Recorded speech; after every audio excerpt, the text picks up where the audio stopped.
call the meeting to order. Today is Thursday, June 13th. Good evening. Chairperson and members of the committee, my name is Ruth Barbra. I taught 8th grade English and Social Studies this academic year at Pioneer. I want to take a moment to express my extreme appreciation for one of my colleagues who will not be returning next year because her contract was not renewed. Since the first day that I met Cathy Hawkins Harrison, I knew that she was a real deal. I worked at several schools, and she has been by far the best dean I have ever worked with. Her institutional knowledge, invaluable experience, and wisdom helped me survive my first year of teaching here at Pioneer. She was supportive, consistently, and always seemed to know exactly how to handle even the toughest of situations. I fully trusted her after I watched her in action since the first few days of school. She exceeded my expectations. She deals with students with a loving firmness that only a veteran can execute. She always has the student's best interest in mind and is creative with discipline. I cannot and would rather not imagine how much more challenging my first year here would have been without Cathy. She is irreplaceable, invaluable, and I regret that she will not be returning next year to Pioneer. And I know that a lot of my colleagues feel the same way. Pioneer will not be the same without Cathy Hawkins Harrison. She is an asset that strengthens this educational community. Not only will the students miss out if Cathy does not return, but so will the staff. I hope more educators at Pioneer will have the opportunity to work with and learn from Cathy in the future. I really appreciate her, and I know that a number of my colleagues do too. Thank you so much for your time.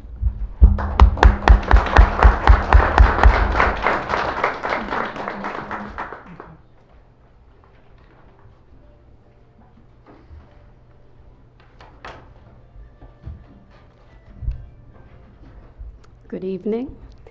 I'm Barbara Killeen. I've been teaching here at Pioneer for 13 years, in the district for 14 years, and as of tomorrow, I am retiring after 44 years of teaching.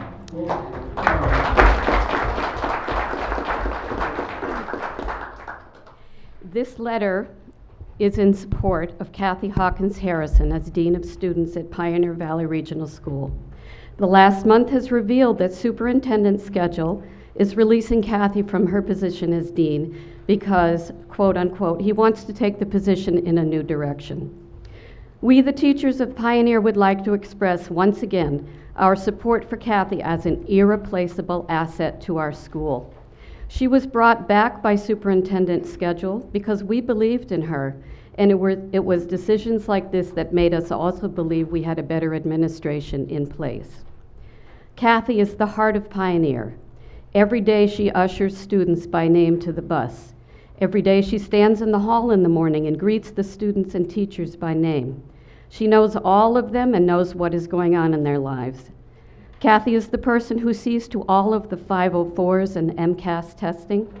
This in itself is invaluable. Cathy is also the person who came back for less than she was making before and pulled more than her weight in keeping our students safe, growing, and cared for. In less than a year, Cathy will qualify for at least some retirement, though she was not planning to retire anytime soon. To let her go now demonstrates a stomach-turning heartlessness and a disregard for the human side of human resources. We, the teachers of PVRS, ask that Cathy Hawkins Harrison be reinstated as our Dean of Students. With everything else that we may lose, please let us keep the only one who has stood strong with us. She can help us weather the changes still on the horizon by helping the students. She can help a new principal understand who we are and what we are about. She can make sure the essential details that go unnoticed by new administrators keep running smoothly, details that ground us, details that we sorely missed the year that she was gone. If mistakes were made, use discipline, use the opportunity for learning, use the practice of restorative justice. We do not want to lose her. Cathy Hawkins Harrison knows Pioneer. Cathy Hawkins Harrison believes in Pioneer. She has and will stay the course for Pioneer. Thank you.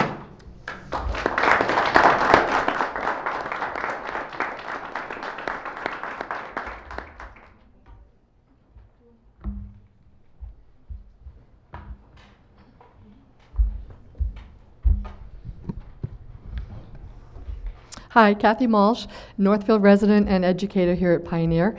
Mine is short. I just am quite distressed reading in the papers recently, this week and last, about this sudden battle of the budget here and the 4 town meetings that are coming up on Monday, and the plan apparently that's in place to submarine this budget in the hopes of sending a message of some sort. That distresses me as a taxpayer and as an educator and as a parent of children who have been through this school system. I would hope that members of the school committee have a plan to divide and conquer and be at all 4 meetings to advocate for the budget that you all work so hard to present, because people need to understand truly what the consequences of this message sending that's going on here. And I think, for some of the politicking that's going, where members of the school committee to not be supporting the budget that the school committee passed, I think is quite distressing as well.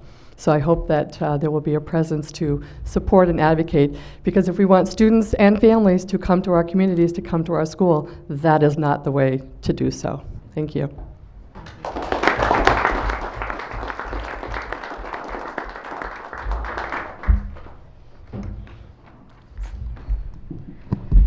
Good evening. My name is Ella Poti.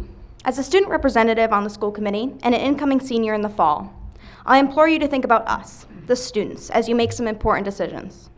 We have had new teachers, old teachers, and no teachers at some point in our career here in Pioneer, and there is injustice in that. When welcoming the new principal, show him immediately the values of Pioneer, which I see as community, kindness, and family.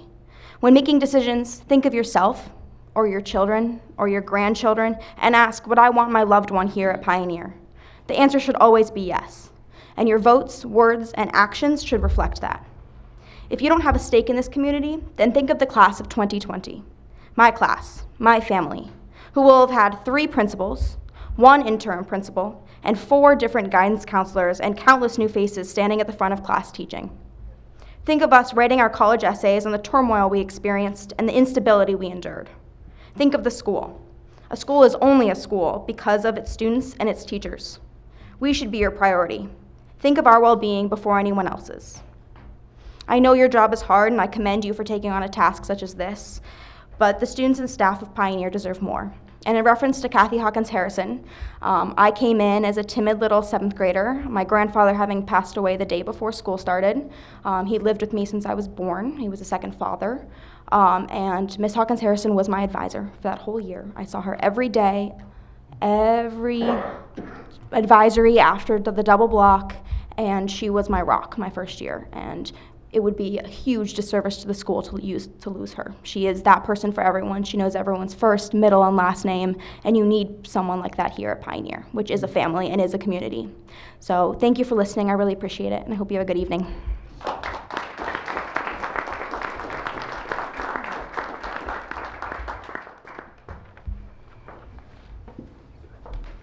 Good evening. My name is Lisa Moore. I am from Northfield, and I have 2 students that attend Pioneer. I am here tonight in support of our music teacher, Mandy Oliver, regarding a proposed change to her teaching contract. She was hired 13 years ago as a full-time music teacher and theater instructor for our middle and high school. Currently, she's offering 4 blocks every day, which includes middle and high school chorus, advanced voice, piano, and 7th grade theater. Last year, she was asked to eliminate 8th grade theater from her curriculum to accommodate general music for Warwick. As I understand it, now she is being asked to further decrease her course offerings and function as a 0.6 FTE or agree to do additional general music classes in our elementary schools. Her professional background and training is in advanced music, not elementary level education. Our music teacher is an amazing educator for our students. She's motivating, she is inspiring, she challenges those students to push themselves on a personal level as well as musically. She gives countless hours of her personal time outside of her teacher contract to provide enriching experiences for them, district competitions, on-site and off-site concerts, Friday nights, weekends, field trips, This year, 4 days on a bus with 50 students to Washington, D.C. To celebrate the life of Martin Luther King Jr. She organizes huge fundraising programs to support these trips because, of course, they're not in the budget. She plays a key role in our theater program. She gives, again, countless hours of her personal time, weekends, after school, to help these students shine in 2 amazing shows every year. The financial compensation for that is very minimal for her time commitment, 2 to 3 hours every day after school for several months, and long days on the show days. But if you haven't seen a show, you should, because they're amazing. You'll be surprised at the talent that she brings out in these kids. Not every student here dreams of a career in engineering or business or medicine. Having a strong music and theater experience at Pioneer gives our students who aspire to work professionally in the performing arts that competitive edge when they apply to college. It's a draw that could result in more students choosing to come to Pioneer, and I'm concerned without our music teacher that more students will choose to choice out of Pioneer. To summarize, I strongly oppose, and I think others agree, any change to our music teacher's full-time contract and any further reductions to course offerings at the middle and high school levels. Mandy gives us more than an FTE already, and we would like to keep her in this building to which she was hired. Thank you.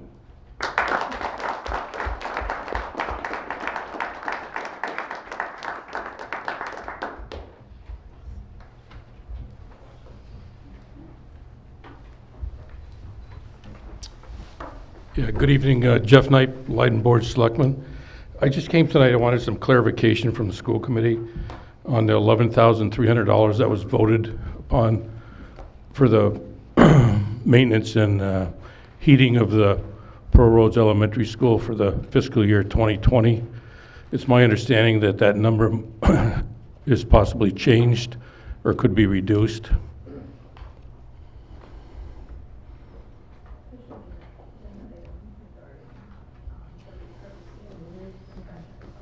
So we'll get to that. We do have it on the agenda this evening. Do you have an agenda? Hmm? Do you have an agenda? Yeah, Jeff? yeah. Okay. You've got the whole packet? Yep. I don't know if I want to stay for the whole meeting.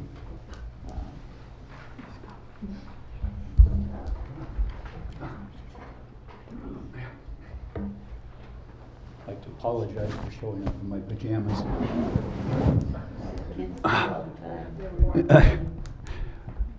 Oh, Go ahead. yeah. My name is Christopher Worth. I've been in Northfield for many years, more than I can imagine. My daughter just graduated from Pioneer, Emma Worth, and the idea of cutting back one of your very best educators' budget is appalling to me. I have seen this woman work with kids, and she cares. She cares about their education. She cares about them as human beings. And that alone is rare in an educator, unfortunately. My daughter started off at the elementary school system here. She was bullied out of the 3rd grade, and we had to put her into a private school for a while. And then she went, she did home study. Her, I think it was sophomore year, she decided to come back to Pioneer. She was terrified to do this. She thought all of that stuff was going to come back. But she did it, and Mandy and Catherine were both there for her. She just graduated with a 3.9 average. She's been accepted to some terrific universities. It wouldn't have happened without their support. She would have fallen between the cracks. That's the anecdotal part of my plea here. Study after study has proven that a strong art and music program, if for no other reason, helps children in mathematics, in English, in sciences. They always perform better when the school has a strong arts program. As a musician, I think it should be just its own reward to have a good program, to teach kids to appreciate music and art and drama. And since we're so close to D-Day right now, I'm going to paraphrase what Winston Churchill said when he was confronted with the idea that they were going to cut back on all public education funding for arts and music in the schools to help the war effort. And he said, if we give up the best parts of our culture, what are we fighting for? So, thank you.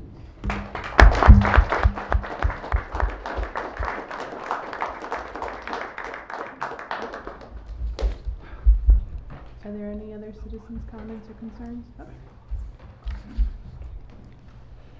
My name's Guy Gilbert. My daughter is Zoe Gilbert. She's an 8th grader going into 9th grade this year. She's been in the Northfield school system since kindergarten. We lost my wife 3 years ago, and my daughter went into a really dark place, and she really hit herself. She used to walk the hallways and with her hood up. She wasn't showering. She was just really scared to be out in the community. And with Mandy Oliver, really reaching out during class, after school. This was an amazing time for Zoe because she grew out of that. And here she is, she's on the highest honors the past 2 quarters. She's been on the honor roll every year since she's been in 7th grade. This is huge for me, and I think that if you take away, she's been in The Wizard of Oz, she's been in 2 pop concerts. They just won Superior down in their Trills and Thrills. This is huge. This is something that you're not going to have if you get rid of Miss Oliver. You won't have that in your chorus. You can't just break it down to, we'll just have a couple hours here and there. You need to have a full-time, someone that wants to give their heart and their soul. The same thing about Miss Hawkins-Harrison. She has been there for my daughter. She has been an open door. She says, anytime that you want to talk, anything that you want to talk about. There have been things that I've had to talk to her about myself as a parent. So please rethink these 2 people very seriously and not just as a budget or anything like that. I'd really appreciate that. Thank you.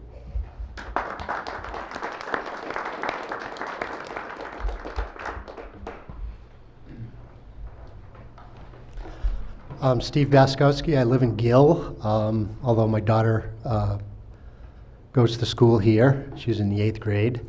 And she goes to school here largely because of the music theater arts program. In fact, if Mandy Oliver were not here and that program didn't exist, she probably wouldn't be going to school here. But she has choiced in because of that. We cannot lose that valuable program. We cannot lose that valuable person that runs that program. That would be terrible. This is not a time to cut back.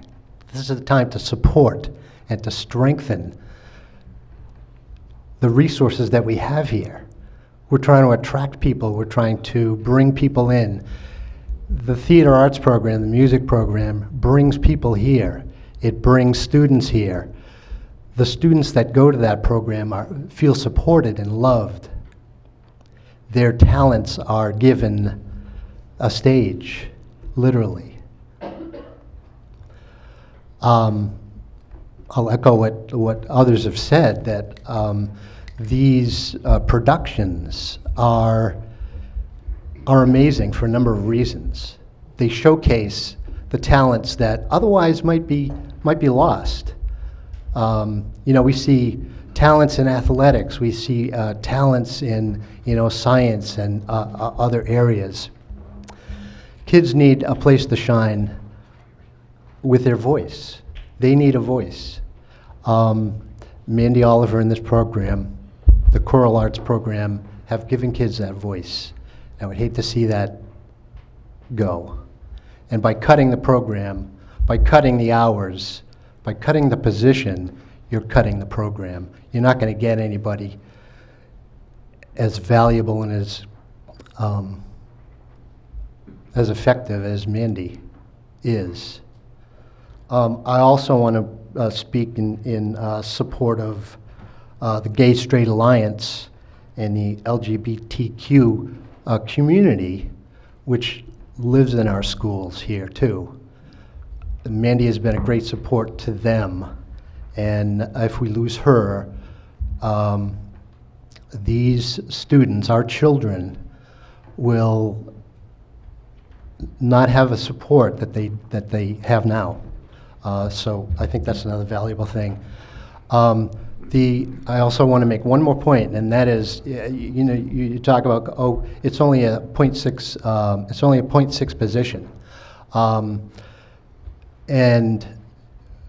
but that's not considering the plays, the theater arts, the productions that she puts on, that she's in charge of. They take an incredible amount of time. And I know it's been said, oh, well, that's just a club, and she gets a stipend for that. That is, frankly, nonsense.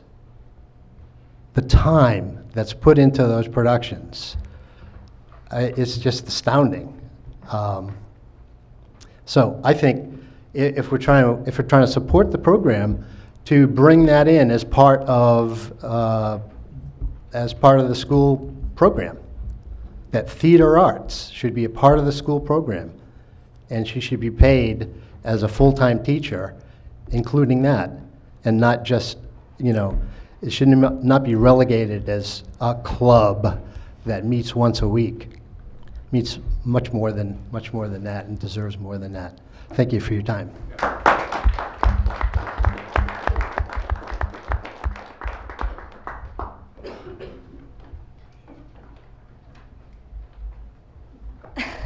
So that was my dad. My name is Anna Kowski. Today was my last day as a middle schooler in 8th grade. I'm going into 9th grade next year. And I choiced into Pioneer from the Gill Montague district because of the arts program here. And all I have to say is that if this goes away, if Mandy Oliver goes away, I sure hope I will be leaving as soon as I can, because I do not want to be in a school that doesn't support what I support, and I have been losing hope in Pioneer as these things have continued to happen. Since starting in 7th grade, Mandy has continuously supported me. I started taking voice lessons with her since I started, and I am only 13, and she has started directing me in the path of my career in Broadway, and I am so, so, so grateful for that. She's really made me grow as a person, not only academically, but just in personal growth and in my own mental and physical health. She's created an incredible outlet for me to express myself and be able to go to school and be proud that I am going to Pioneer. So I seriously hope that whatever is going on with cutting whatever she's doing in half or less, whatever you're doing, please reconsider it, because I do not want to be here without her. Thank you.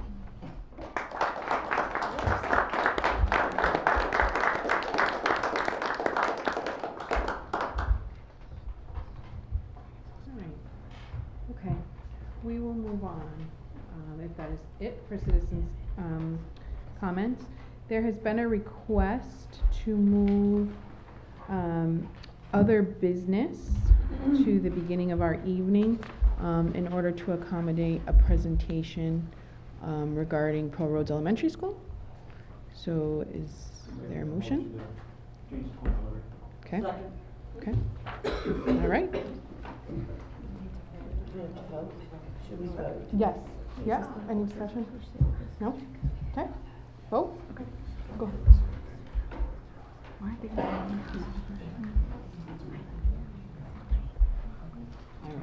All in favor?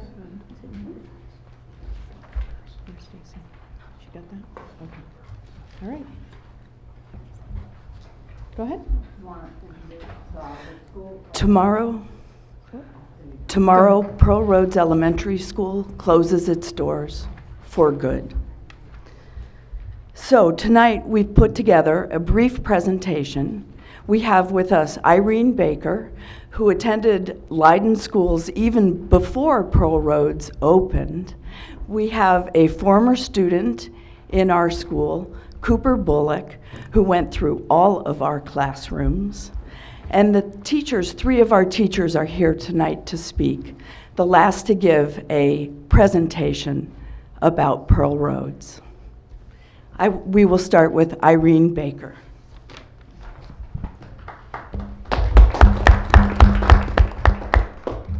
Okay, yes, I was one of them that went through the whole 8 grades at Pearl Rhodes one-room school. And when we spoke with them down to the regular school, the kids said, ugh, who would ever go to that school? There was a outhouse and wood stove that you had to take care of, and no electricity.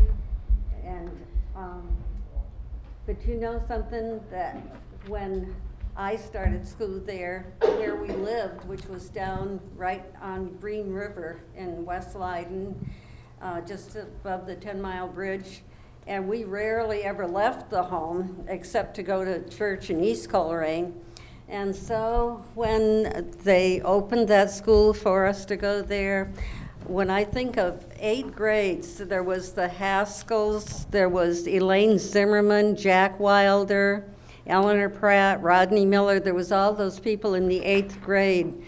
But it was so good to come and go to see them, and all of this stuff that they said about the school, how bad it was, the home we lived in, and I've talked with other people at that time, our homes were no better than that. But my grandmother would come down and pick us.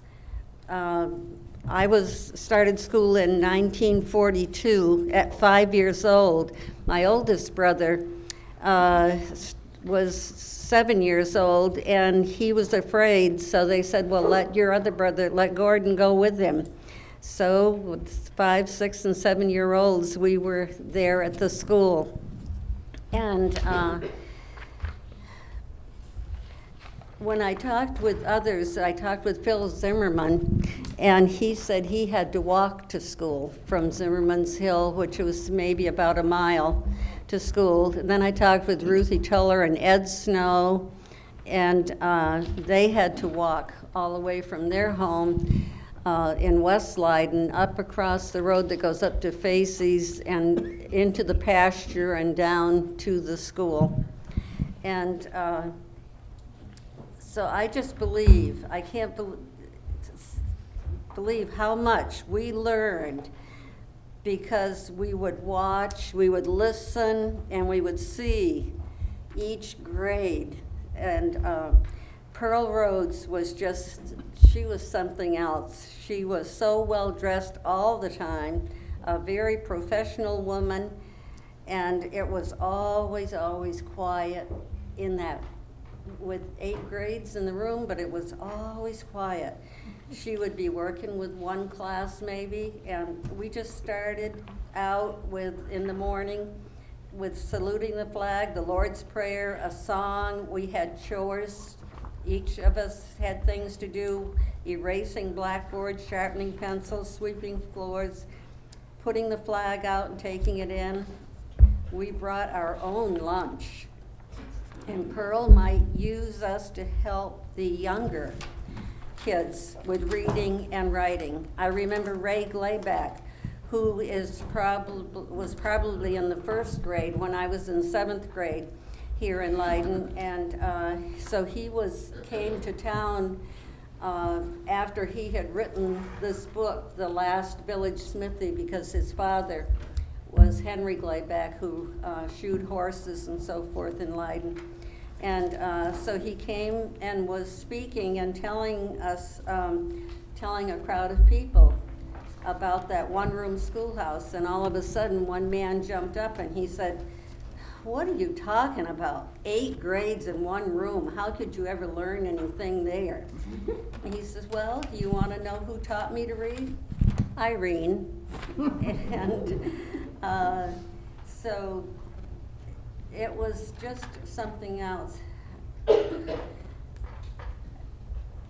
Pearl would have us stand up at her desk in the front of the classroom and read or recite. We learned to teach and lead and help the younger or who needed help. We danced and put on plays, even at the town hall. And my oldest brother, Norman, and me, we just loved the being in plays. And once Miss Rhodes wanted this Ardita Grant, who was dark-skinned, to play the part of a girl who threw her arms around Phil Zimmerman to save his life. And if you know history, I can't remember who that was that they were going to kill this man, and so the woman threw herself over to save his life. Well, this Ardita Grant that she wanted to play the part, who was dark-skinned, she said, no way, I'm not touching him. And I thought, oh, good. I jumped right up because I loved being in the plays. Every day, also, the 2 kids would have to take a bucket with something where we held onto the bucket, and we had to walk up to Judson Muir's place, which was, half a mile or more, to get a bucket of water and bring it back to the school. And I remember that Mary Snow and me, we went up to get it one time, and I just got in the back room, and his big dog was out front, and I started crying, and he came out, and he said, little girl, you're all right, and he walked me right out to get it back to school. So, as I said, I started school in 1942, and I was 5 years old. My oldest brother was afraid, and so they said, well, let the other one go with him. And so that I had the 2 brothers ahead of me, and a sister a year and a half, 2 years behind me, and then I had a brother that was in 1st grade, and it was 5th grade when he had to go down to the new Pearl Rhodes school, and he said they had him repeat his year there. Then he went to Greenfield High School for 2 years, and then came here and graduated. When I mentioned Elaine Zimmerman at my visit with Ann and Phil said, Elaine, and Ann, his wife, said, you never mentioned your sister Elaine before, and he had forgotten that she was 4 years ahead of him at the same school. And Pearl Rhodes had me attend something a day in the 7th grade to prepare me for something that she thought would be good for me to do. And so as for recess and what we did, we may have played softball in the summer. We actually, it didn't matter what we did for recess or anything, because we just loved being there, being together, and all that we heard and learned. And I guess that's mostly all that I can think of to say tonight. But if you see the picture, these desks are all newer than the when they made this picture up. And so I guess that's it.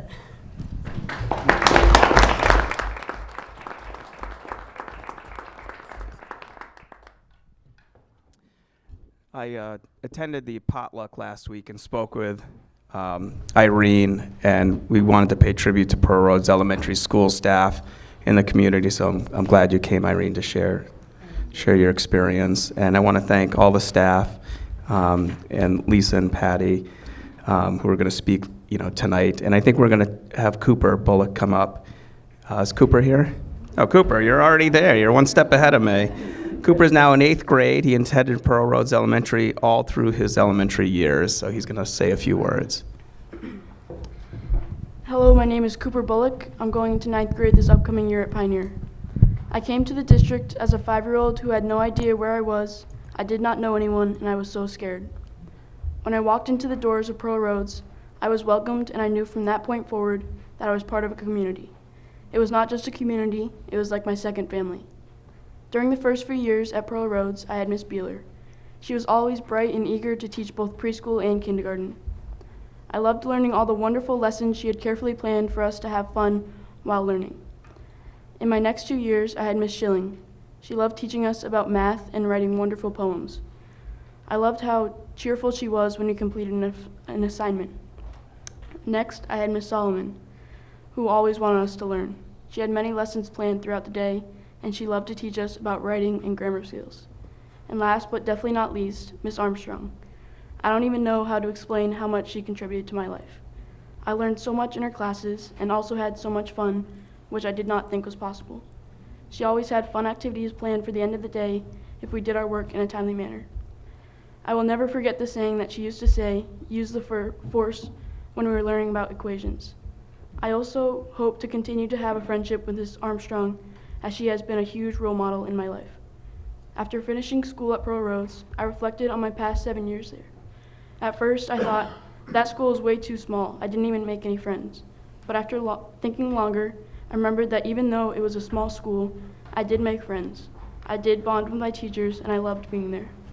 Like I said, it was like my second family. That is how close we all were.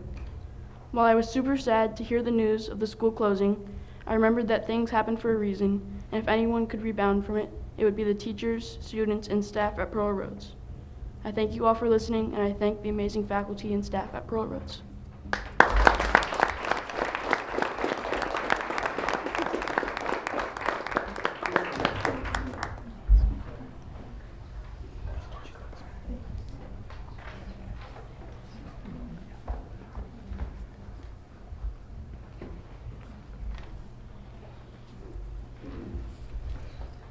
I would also like to say that Ellen Beeler is also going to speak tonight. I didn't tell you in advance. Teachers are some of the luckiest people in the world. The work we do is meaningful and important. Best of all, we get to share our lives with wonderful, delightful young people. In 2002, 17 years ago, I was so fortunate to get a fabulous job at Pearl Rhodes. It was my first classroom. I got a best friend, a wonderful place a great job, and a family. Students that leave Pearl Rhodes do amazing things. They are on Pioneer's honor roll in a high percentage basis, and Student of the Month students, also valedictorians. I am still in touch, we are still in touch with many of our students who came through our doors. And here is some of the things that they are doing. They are college students attending excellent places of learning, business owners, in the Navy, in the Air Force, and enrolling in medical school, PhD candidates, perhaps an Olympian, and more. This year, I got to teach 1st and 2nd grade, different than the normal 5th and 6th grade that I had been teaching. One of my 2nd grade students wrote this. We were asking them to write about Pearl Rhodes. She wrote, I don't want Pearl Rhodes to close because there are not too many kids. We get to know everyone in it, and the teachers are so nice. Also, the classes are small, so everyone gets equal attention, and the kids do what they're supposed to do.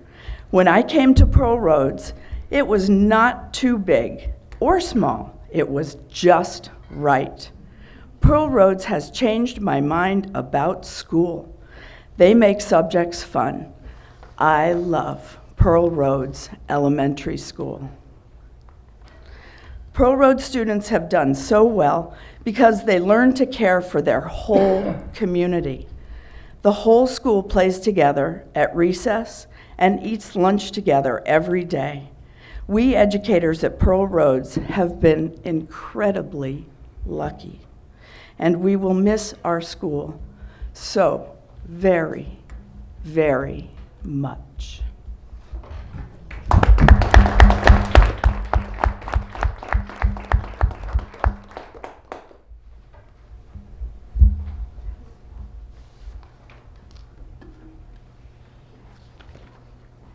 Good evening. For those of you that don't know me, I'm Ellen Beeler, who for one more day has the honor of being the preschool and kindergarten teacher at Pearl Rhodes. Pearl Rhodes. If you've taught there or been a student there, then you have the shared experience of knowing how special this little red school building is, and how it's been an integral part of the community for the last 68 years. The teachers here have given our students the gifts of reading, writing, science, and mathematics, along with the gifts of integrity, responsibility, and respect.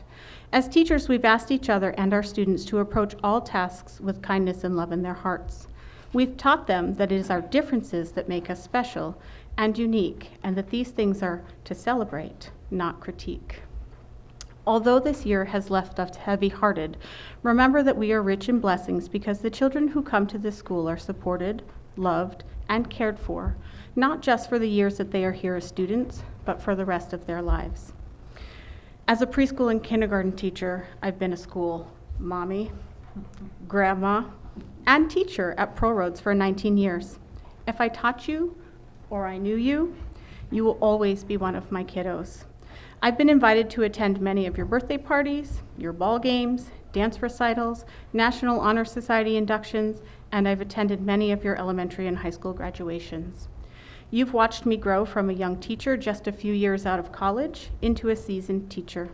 You've been to my wedding, seen me welcome my own child into this world, and most recently, you've supported me and my entire family as I lost 2 cherished members of my family to cancer. I am forever grateful to the Leiden community. I will miss the closeness of our school family. Pearl Rhodes is a very special place where amazing things happen, and it will always be in my heart.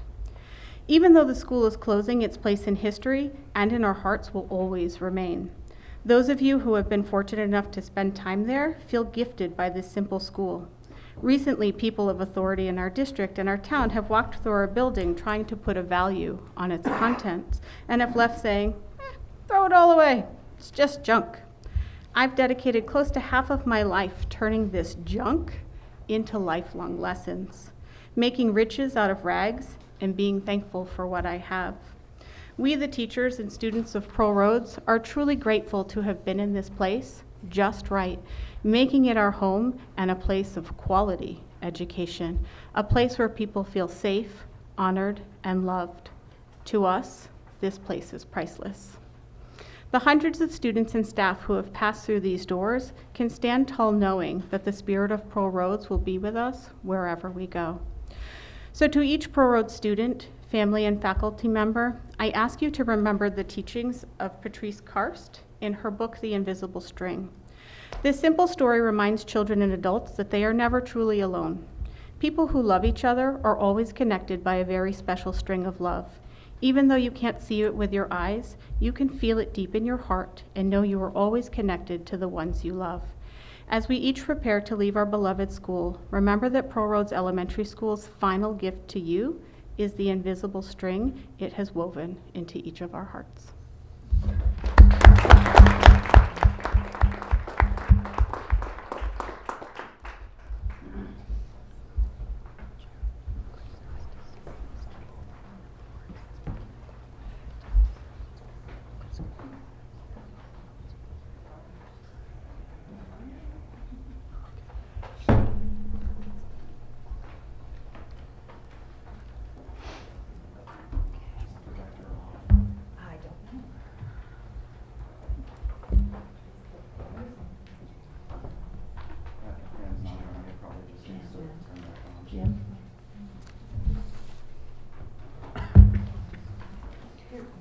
Well, while it's coming up, I'll just introduce myself. I'm Patty Solomon, and I've had the honor and pleasure of teaching 3rd and 4th grade at Pearl Rhodes Elementary School for 10 lovely years. I just want to say before I start my little slideshow, which is a product of my kiddos, doing some project-based learning in which they researched, oh dear, oh now I've done something. I'm just trying to get it to come up straight. It's coming. They researched history of school in Leiden, and they got to talk to some graduates, including Irene, who's here, from the one-room schoolhouses who still live in Leiden. And also did some reading, visited one-room schoolhouse, did all kinds of learning about what school used to be like. I know that my grandfather went to a school like that, a one-room schoolhouse, and then he went to a bigger high school, and he was a valedictorian and went on to win some pretty interesting awards when he served for the U.S. Navy as a scientist.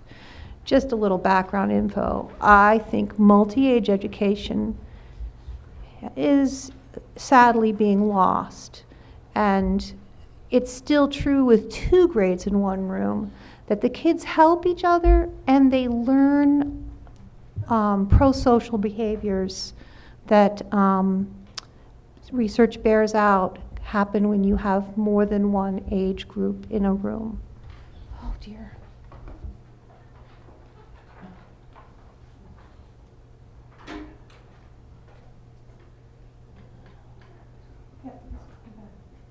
This is a little loose. So sorry guys about the delay.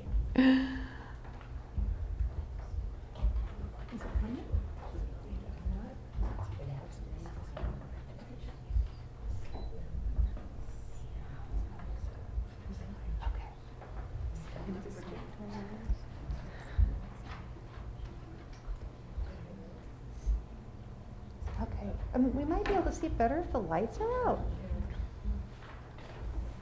So, I asked my kids if they'd like to come and read this tonight, and there was nobody who was brave enough from 3rd and 4th grade, so I'm going to read it for them. So here's our picture here, starting school in Leiden, Massachusetts, then and now. From 1789 until 1951, children went to one-room schoolhouses in Leiden. In 1951, Leiden Elementary School opened. Pearl Rhodes was one of the teachers. In 1992, our school was renamed Pearl Rhodes Elementary School. Miss Pearl Rhodes had been teaching children in Leiden for 50 years, and here she is with 3 generations of students she taught. Do you recognize this lady? She's in the room. This year, the 3rd and 4th graders at Pearl Rhodes Elementary did a lot of research into what school was like in the one-room schoolhouses. What follows are some of our reflections on the past and how it compares to today. Then, when they went to one-room schoolhouses, students played softball or baseball to have fun. Here's Pearl in 1942 at her first job. Now we have more options like a play structure, gaga pit, monkey bars, and a baseball diamond we play kickball on. I think recess is better now because we have many different varieties of what we want to do or play, although they had 3 recesses and we have 1. There was a lot of discussion about that. They would really like the 3 recesses back. When Pearl Rhodes taught at the one-room schoolhouse, there was 1 classroom and 1 teacher for all of the grades. The older kids had to help the younger kids with their work. All the grades from 1st grade up to 8th grade were taught by Pearl Rhodes in 1 big classroom. Now we have more than 1 teacher in a classroom to teach kids. We also have 2 grades in a classroom instead of 8. The more than 1 teacher is, we've got some of our wonderful aides there helping kids. I think it's better now because we have more teachers in the building to help kids who need the extra help. Back then and now, kids and teachers work together to help the students at Pearl Rhodes learn. Then the one-room schoolhouses did not have electricity until the 1940s. Now we have electricity in our whole school, and it powers the lights, our computers, iPads, and Chromebooks. He's pointing at the electric meter there. I think school is better now because we have electricity to power our electronics. Then the one-room schoolhouses had wood stoves for heating. Now we have a gas furnace. I think chopping wood and putting it in the wood stoves at school would be fun. The kids actually had that job of keeping the fire going. Then students at the one-room schoolhouses got to school at 9, left at 3. They had no snow days, but they had time off at mud season. Here we go with the recess schedule again. 10 minutes in the morning, 20 minutes for lunch and recess, and 10 minutes in the afternoon. In total, 40 minutes of recess. Now at Pearl Rhodes, students start at 8:40 and leave at 3. We have snow days, but we do not get time off at mud season. It was better back then because you got more time at home in the morning. They got 3 10-minute recesses. I told you they were interested in the recesses a lot. Also you could get more energy out, like a body break. Also, a half hour can be a long time, but 3 recesses would be better. Then, here are some of the things students studied in the schoolhouses. Math, penmanship, reading, social studies, and music. They did not have homework. Oh, I bet they like that. Yeah, they like that. I did too. Now we study math, reading, writing, social studies, cursive, and science. I think school now and school then were both similar because they mostly studied the same subjects as us. We even still study cursive. This little boy put this picture in here because this is South School, and his grandfather and great-grandfather attended that school. So he wanted to include the picture. And he's one of several kids who had, parents and grandparents who, whoops, I'm going too fast here. Hold on, go back. Who attended those one-room schools. Okay. The only game children used to play in the one-room schoolhouses was baseball. Students were lucky if someone brought a bat. This is a stock photo. We couldn't find a Leiden picture. Now at Pearl Rhodes, children have lots of choices at recess. They play kickball, gaga ball, soccer, tag, or basketball. I like to play Avengers with my friends. This is just how happy they are every day, all the time. Maybe not quite. School is better now because we have more games to play. Back then it would have been boring to play baseball every day. And here's our class that made this wonderful slideshow. Aiden, Amber, Carter, Ethan, Hunter, Jaden, Caleb, Leah, and Lucia. These are some of the resources we used, including, this has already been mentioned, a really interesting book by Ray Glabaugh, if you want to find out more. I do want to make sure I just say thank you to the schoolhouse alumni who spoke to us, Marilyn Kugler, Bob Snow, Irene Baker, Ruth Tuller, and Pat Webb. Janet and Gary Miller let us visit the one-room schoolhouse on their property. And the Quintus Allen Fund supported our project through the town of Leiden. Actually, they paid for my project-based learning workshop so that I could learn how to do this. The Historical Commission of Massachusetts and the support and encouragement of all the teachers at Pearl Rhodes Elementary, and especially Bob Clancy, to my husband Mark Solomon, who helped with a lot of the technical stuff and just supportive, and especially Nanette Ralstead from the Historical Commission, and she was a big help, bringing in artifacts and photos, and just really great. This slideshow is dedicated to the teachers, students, and staff who have walked through the doors of our little school to teach and learn, laugh and play, and grow together in this very special place we call Pearl Rhodes Elementary School. Thank you.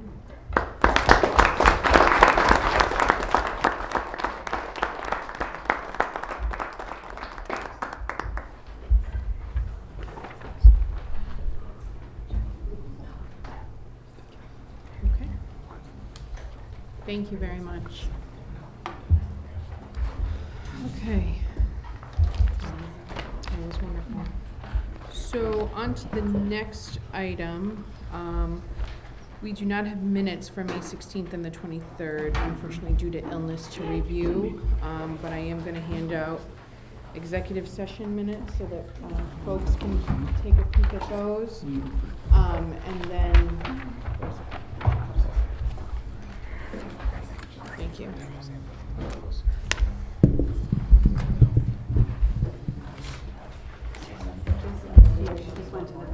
Okay.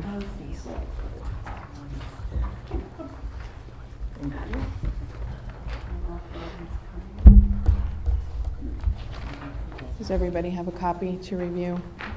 And then I'll collect those after we review them, please.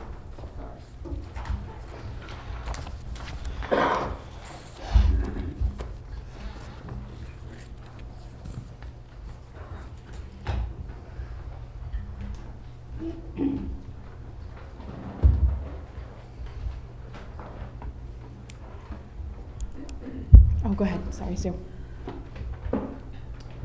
I just think maybe on after the one, we should make clear which contract is being discussed. Okay.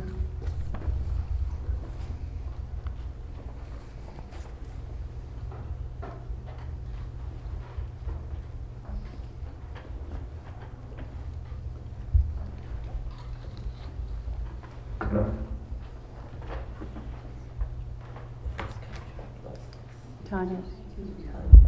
Okay. Any other feedback? Looks good. Okay. Is there a motion to accept? Move that we accept these with that correction. Is there? Anybody hear that? Not really. I would move that we accept these with that correction that we add teacher's contract. No. It's Tanya's contract. Sorry about that. Is there a second? Okay. All in favor? Okay. All right. May I just have those back, please?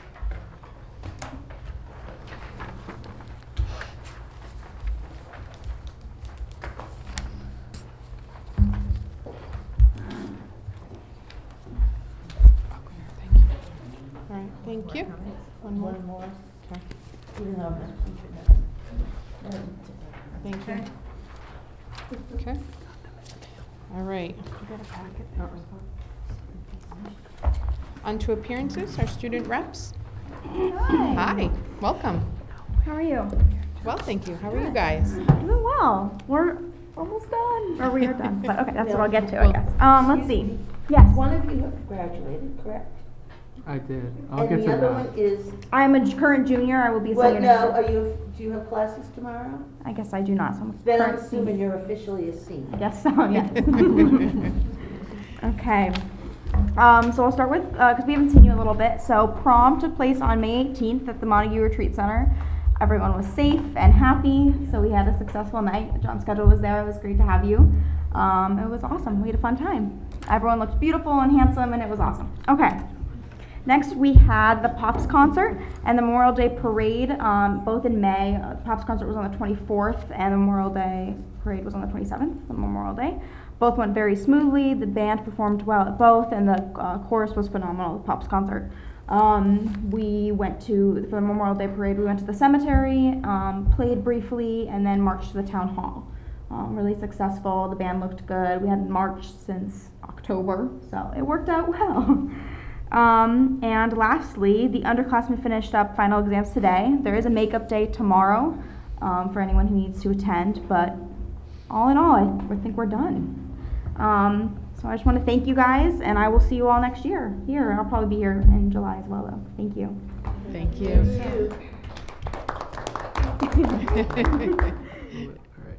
The seniors graduated on June 7th, and all the festivities leading up to the ceremony went off without a hitch. As a graduating senior, this will be my last meeting as a representative for the student body. I'd like to thank the school committee for welcoming me and letting me be a member for the past 3 years. During that time, this exposure helped me learn and practice necessary skills that have helped me and will help me further my future.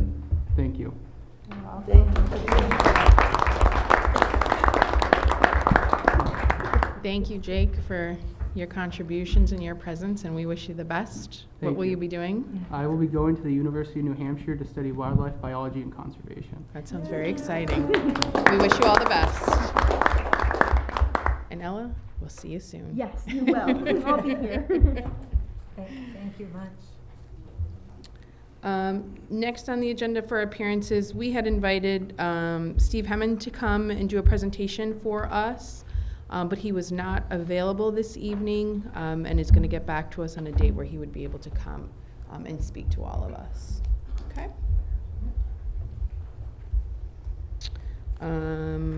We have a few principals that are not here this evening, but Elizabeth is here if you'd like to provide some information or...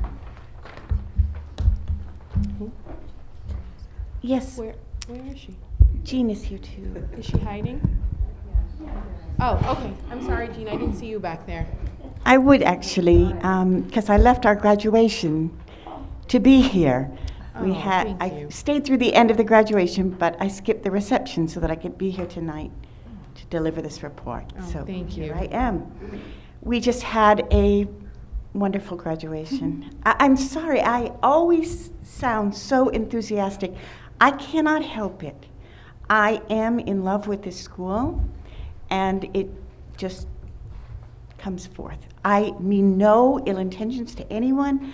I do not mean in any way to compare and, you know, give an impression of better than or anything else. It's simply my nature and my true affection for this school and the community that I serve. So please forgive me if I get a little superlative here. Anyway, we had a wonderful graduation, 9 children, packed auditorium. There must have been well over 200 people there. It was so touching. And at one point, at the end of the recognition of the students, which is done individually at Warwick, one of our students stood up to then recognize the graduation or retirement of Tom Zanisi. And it was so incredibly touching to me. This is a child who has been a student of Tom's since he began in kindergarten, and literacy was his challenge, which he rose to and has done so very well. And he stood up and gave such a heartfelt and eloquent speech. I don't know, I was just so proud. Anyway, goings on in Warwick. We had our data team meetings, and again, I was very, very pleased with the growth that I've seen in the students in every classroom. We had our PTO put on a fabulous party for us last Sunday, a barbecue with dunk tanks and bounce houses and DJs and all sorts of things, and boy, we were rocking out. It was really fun. And tomorrow we're going to climb Mount Grace as a community. It's something we do every year. Many parents and community members join us, and we're quite the parade up and down Mount Grace. So that's how we will end our year. And the only other thing that I really want you to know is that the Clay Club, the art club, made some beautiful things that were displayed tonight in a show at the graduation. And again, very proud of all the work they do. And I just want to thank you, because this is my last school committee meeting.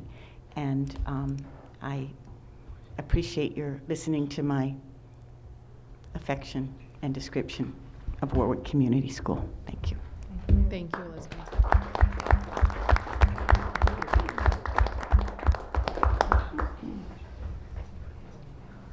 Jean? I'm going to be speaking later with several members of my school council, so Okay. I'll just wait. Sure, perfect, thank you. Okay?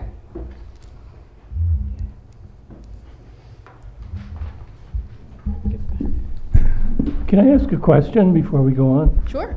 Haven't we had Steve Henman in here a bunch of times? Is there something new? Yeah, he's going to do a different presentation this All right. time. Or next time, I should say. It's going to be on Gilmont, potential merger with Gilmont. And to give people opportunity to ask and answer questions. Mhm. You haven't done that before? Not with this particular information, so. I'd like to share information regarding district offerings for music and art for next year. At the elementary schools, we will continue offering general music and art classes pre-K through 6th grade, as well as 4th, 5th, and 6th grade band. We are restoring 4th grade band for this coming school year. At the middle school level, we will continue to offer chorus and band for 7th and 8th grades, as well as additional sections of art and music each semester for 7th grade students. We will also have regular middle school rotations, including 2 new creative design classes for both 7th and 8th grades. We will continue to offer high school fine arts courses, including band, chorus, advanced voice, piano, percussion, art exploration, ceramics, photography, digital art, and advanced art. Theater will continue to be offered after school to students interested in performing. We value art and music education and feel that our current and new offerings for next school year will be of great benefit to the students in our district. Next, I'd like to give an update on the hiring process for the Bernardston Elementary interim principal position. The search committee has completed the first round of interviews and references, and a second interview will be scheduled soon based on the recommendation of a finalist. I had the great honor of being part of Pioneer's graduation this past Friday. It was a beautiful ceremony, and I want to once again congratulate the 57 seniors on all they have accomplished. I also had the privilege of attending Bernardston Elementary School and the Pearl Rhodes Elementary School 6th grade graduation of 26 students, Northfield Elementary School's graduation of 25 students, and just tonight attended Warwick's graduation of 9 students. We are proud of all these students and wish them all the best as they enter the next phase of their life's journey. I also want to thank all of our district's incredible staff for all of their hard work and dedication to our students this year. You truly are amazing. Thank you. Thank you.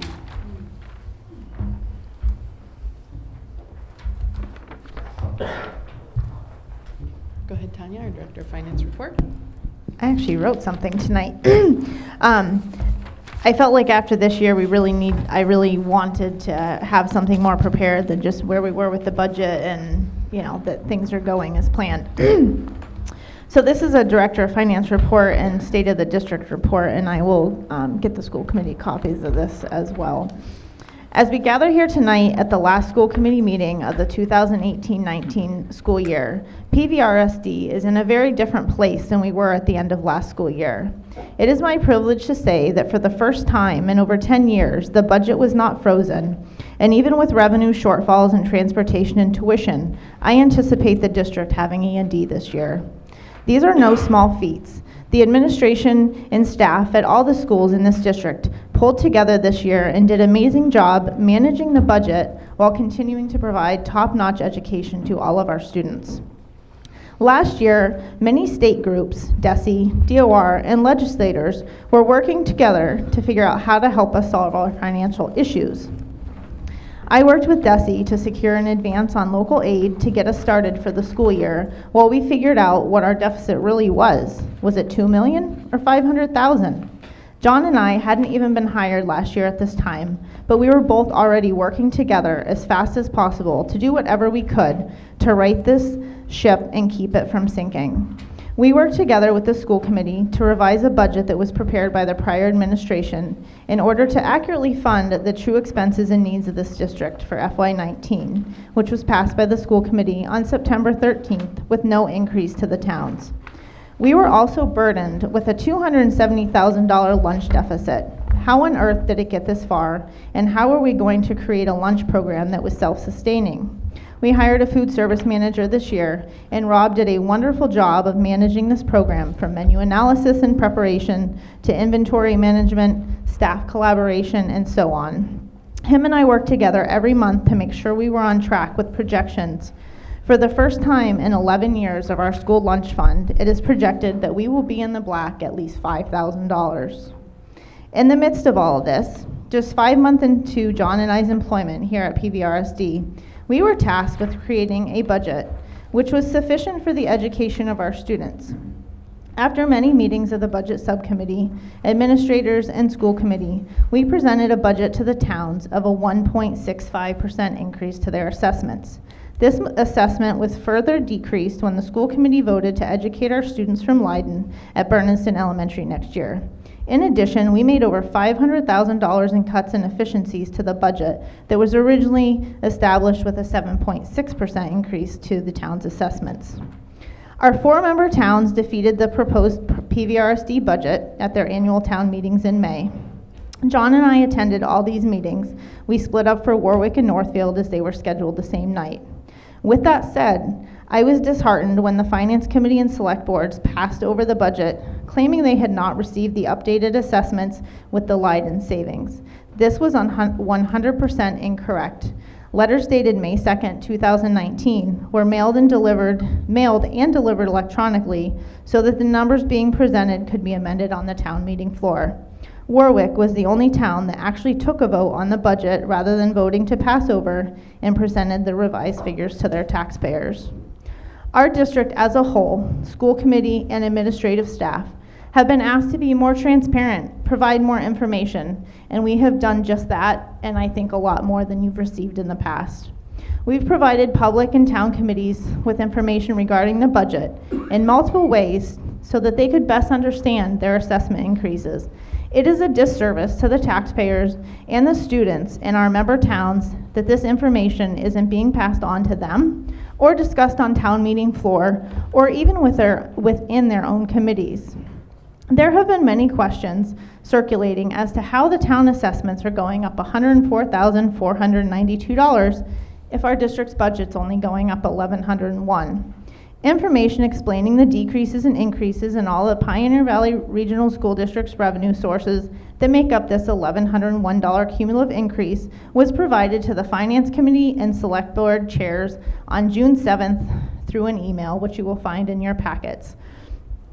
With a decrease in transportation reimbursement of $111,000 as a direct effect of cutting 2 buses in fiscal year 19, there was no way to avoid an increase unless the overall school budget was decreased.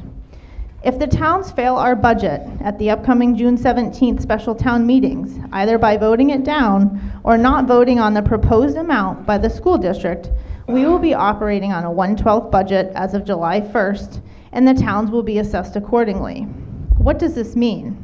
This means the town's assessments will only be $1,101 less annually than they would be if the budget passes next Monday. As it stands, the Commissioner of Education has approved and verified our other revenue budget sources for FY20, sorry. A 1/12 budget might not sound so bad. It's only $1,101 less, right? But it means we can only spend 1/12 of our budget every month. This limits how much we can pay in expenditures monthly after we cover payroll.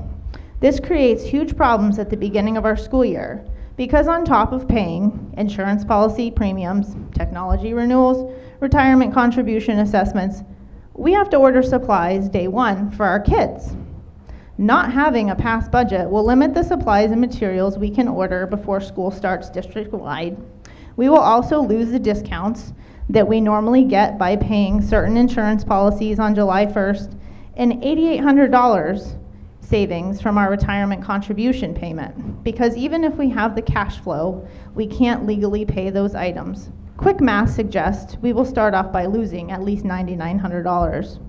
With that, I ask the school committee members to be our voice. If you don't understand or feel comfortable discussing this budget on the special town meeting floor, please talk to me before Monday. I also ask for as many parents and district resident staff members take a stand as willingly possible and make your voice be heard on June 17th in support of this budget. Please review the financial information you have in front of you that shows the increases and decreases by line item across the district, all the while keeping in mind that $110,000 of this budget that's before the towns is a residual deficit resulting from what was inherited from prior year's mistakes. The deficit borrowing note, the reserve fund contribution, and the overseer expense. If we did not have to pay for these items, we would be coming to the towns with a decreased assessment this year. So please, don't let the mismanagement of finances of the past negatively affect the education and offering of the students in our district.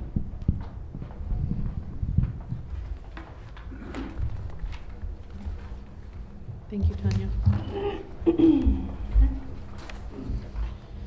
All right. Do you have anything else for the Director of Finance? No, I can just go over the regular. Okay. All right. Accounts payable Does anybody have any questions on this document? accounts payable documents?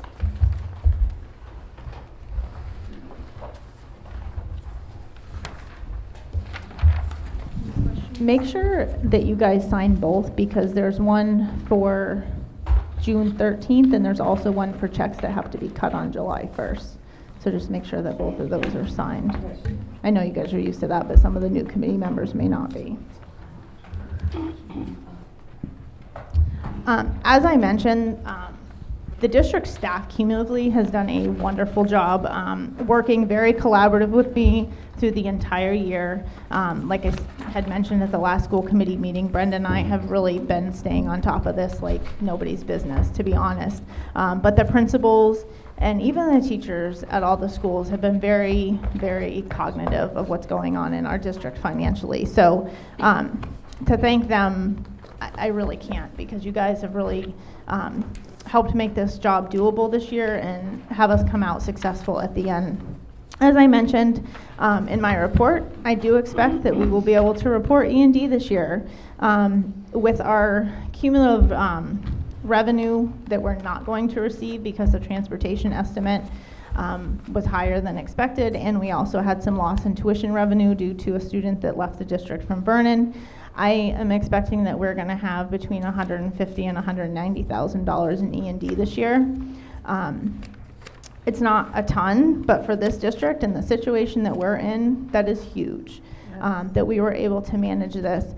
Keep in mind, $50,000 of that is going to come from the school lunch subsidy that was voted, that we did for the towns to be in compliant, because they were going to pay off the 3 years deficit, and we're not going to need to use that subsidy this year. So, but everything is still in the positive. So with that being said, to the school committee, we will not need to have a July 11th special meeting to vote any transfers. We do not anticipate needing any transfers from one category to the next, so that meeting won't be necessary. Does anybody have any questions on the expenditure or revenue report? I have a couple questions.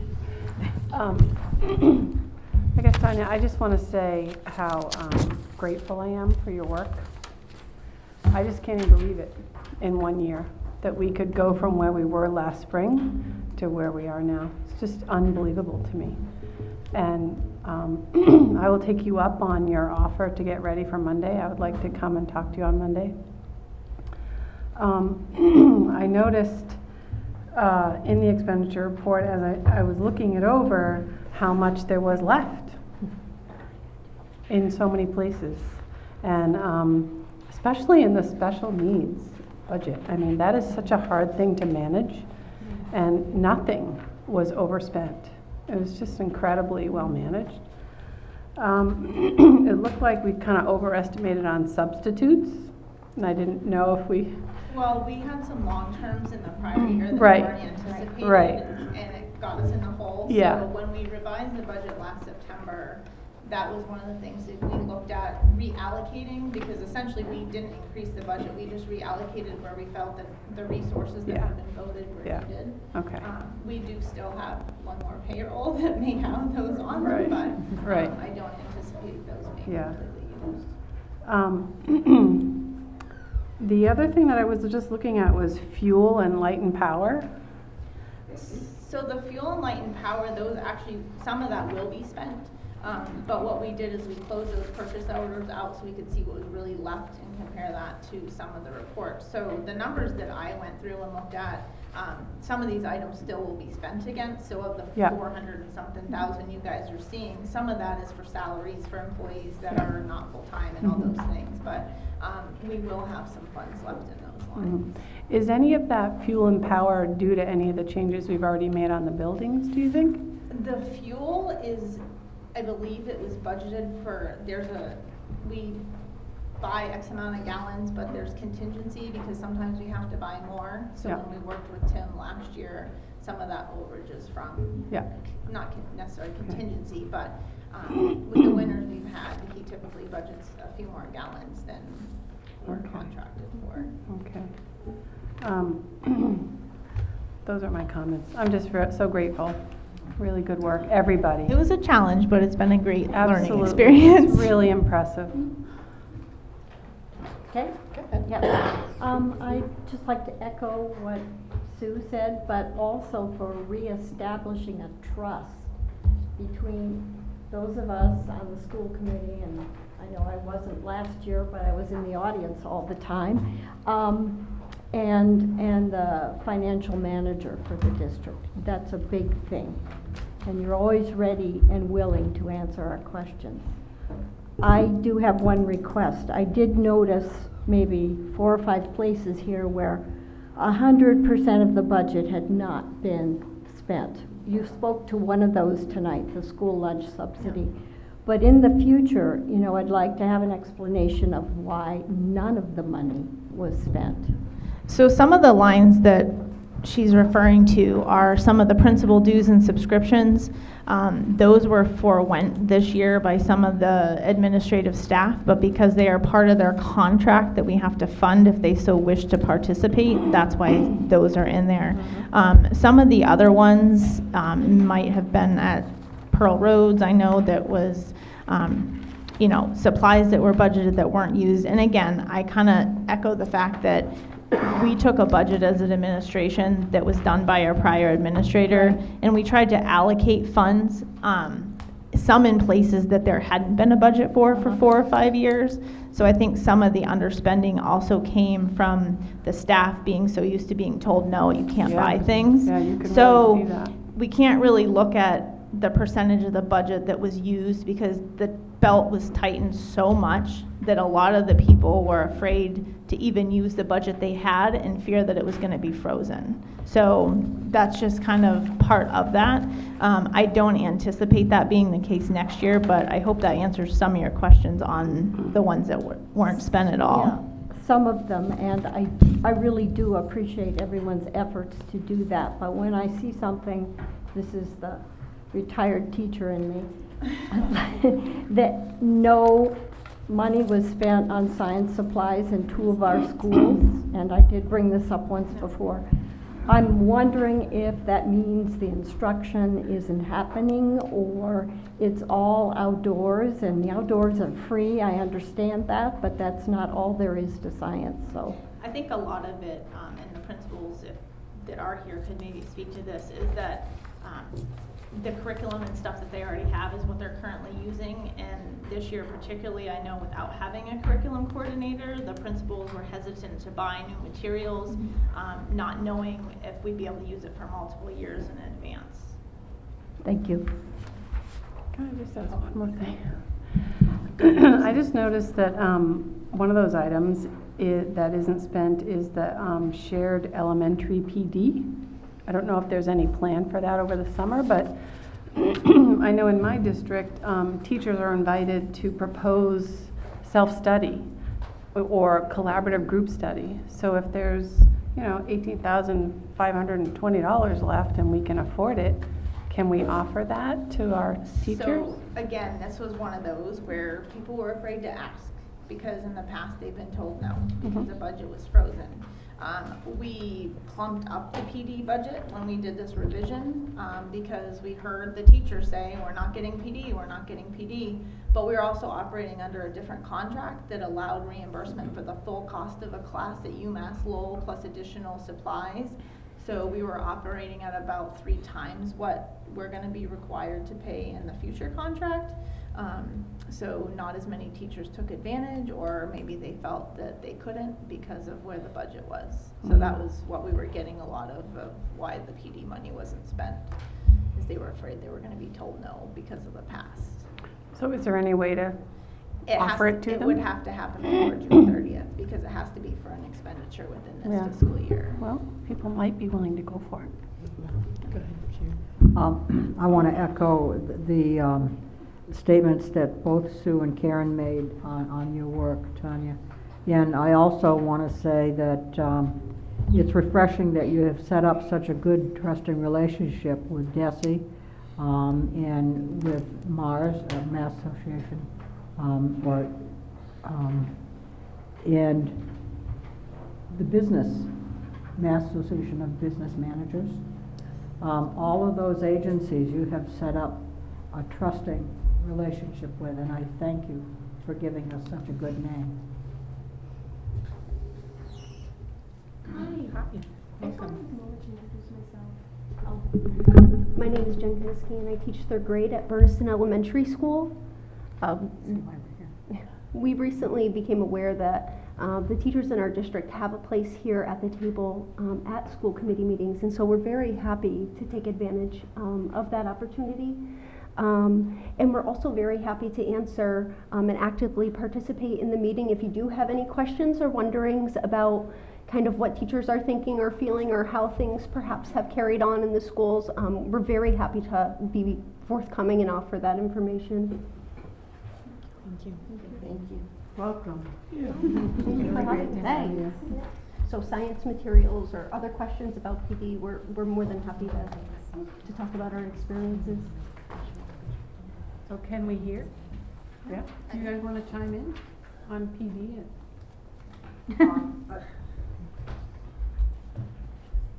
I mean, otherwise, why are they here? Well, I agree that people have been afraid to ask for going to conferences because we were so denied. However, I was just thinking that a few weeks ago I did not go to a professional development because I was told my sub would not be funded. So I'm not sure why that was. The budget's been there all year, so it's up to the principals to convey. Is it still an issue of not wanting to pay for subs? Our sub budget was significant, so. Interesting. So, good to know. And also I would like to say that I too feel very good about the things that you were telling us, and it makes me feel positive and hopeful.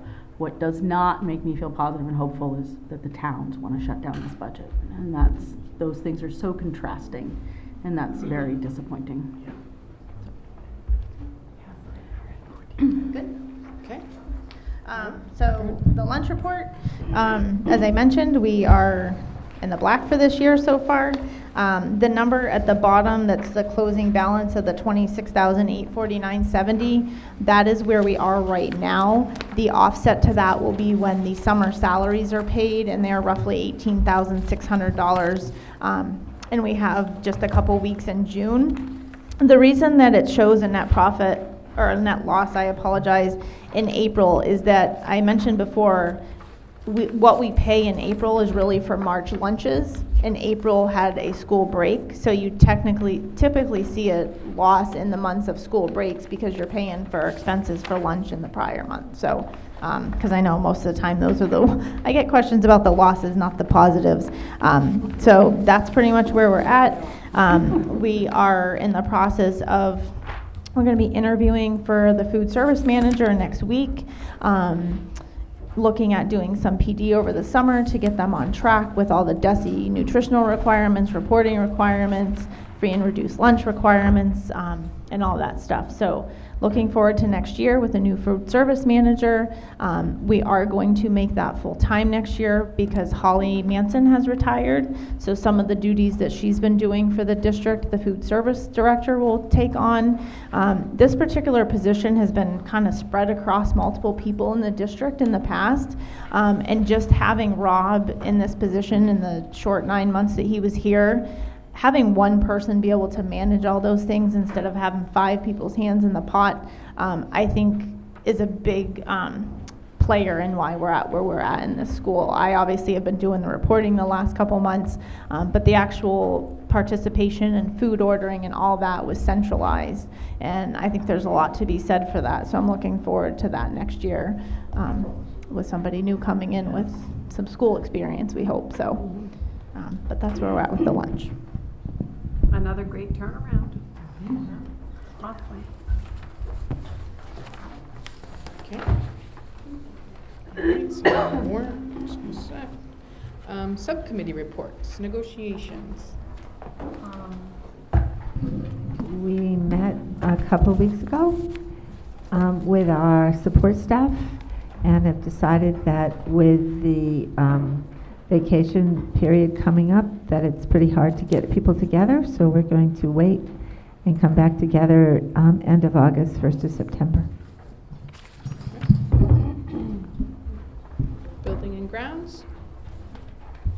We're still in the process of looking into solar panel systems, and we will continue to do so. Hopefully we'll have more information from grants and so on and so forth for the fall. Okay, thank you. Curriculum and personnel? Okay, within the last 24 hours, you received the correct version of the MOU that we're speaking about tonight. You also received it at the May full school committee meeting. That is the version that we're looking at tonight. This MOU covers the selection of the sheriff's deputy who will serve as an elementary school resource officer and will be the implementer of the life skills and safety program at the 3 elementary schools. We had a presentation on this program at our May meeting by Kat Allen. And I'd like to remind you that the costs of the program will be totally borne by the Franklin County Sheriff's Department. However, oversight will be from both the school district and the Sheriff's Department. Much of this document actually deals with the delineation of how the duties of the individual that we select will go back and forth between what is not that individual's provenance and what is. And that's important to know and have out front. There are 2 corrections, minor corrections to this document that I would like to point out, and then request that whomever makes the motion to accept it after discussion, that we have those 2 corrections included. The first is on page 6. In the very top sentence on page 6, it should say soliciting, not solicitating. I think they're different. And did everybody find that? Top of page 6, soliciting. And then on page 8, I believe, page 8, the last full paragraph, 3rd line down. The correct acronym is HIPAA. It should be an I, not a T. And I believe that's it, but I would also like to point out that it says on this page, this agreement will be reviewed annually prior to the start of the school year. And I would like you, I think we could request that this be the review for next school year rather than having to revisit this document again in 2 months. Okay? Any questions? Have you had, yes? I did find one more typo Okay. in this when I went through. So page 4 in the last paragraph, it says individualized education program. It says JEP instead of IEP. Oh, right. Thank you. So, all right.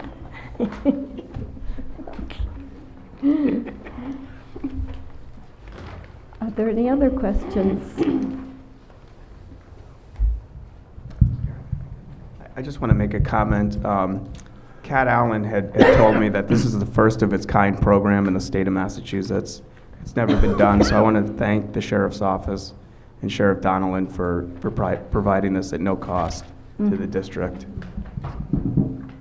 And thank you, John, for all the discussions you had with various entities to get this for our district. I think it'll be a good thing to add. So I'd like to make a motion that we accept. With correct. Walk me through it. We accept the motion to accept this MOU with the corrections. With the corrections. Yep. And with the understanding that we do not need to revisit it before the coming school year. With the understanding that we do not have to revisit it for the coming school year. Thank you, Karen. I'll second that. Okay. Any discussion? All right, all in favor?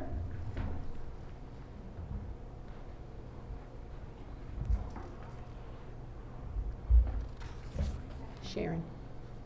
Okay, we're all set. Thank you. Okay, Thank you. thank you.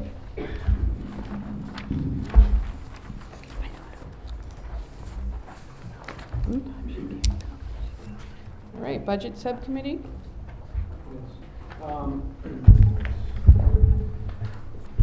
So at the budget subcommittee meeting after the passing over of the budget from the 4 towns on May 21st, the budget subcommittee voted to hold the 1.14% for the towns to vote on. And that's what we recommend again. Okay. Yeah. Yeah, we already did.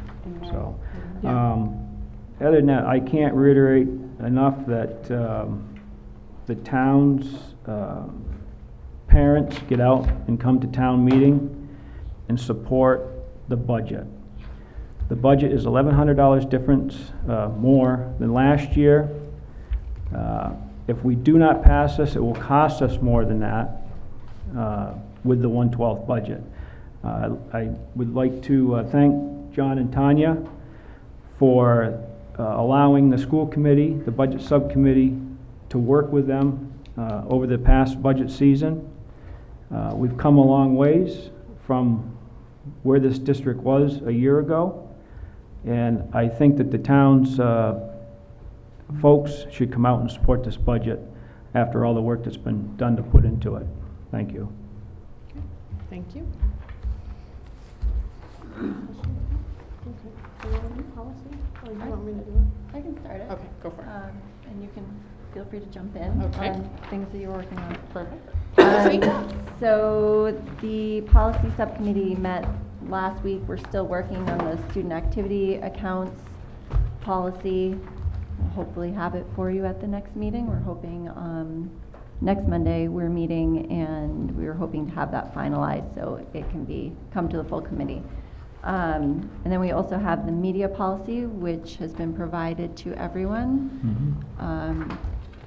which we need to vote on. Is there anything else to say about that one? Does anyone have any questions? Okay. Second. Motion we accept the media release policy. Okay. I'll second that. Any discussion? All right, all in favor?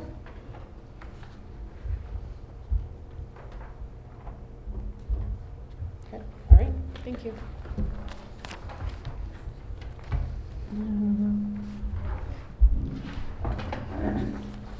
Okay, district agreement subcommittee report. Sharon, Mike, anyone would like to report on that? Well, our next meeting is Wednesday next week, 6 o'clock. So we'll hopefully hear from our attorney that all the corrections that we asked for will be supported by him.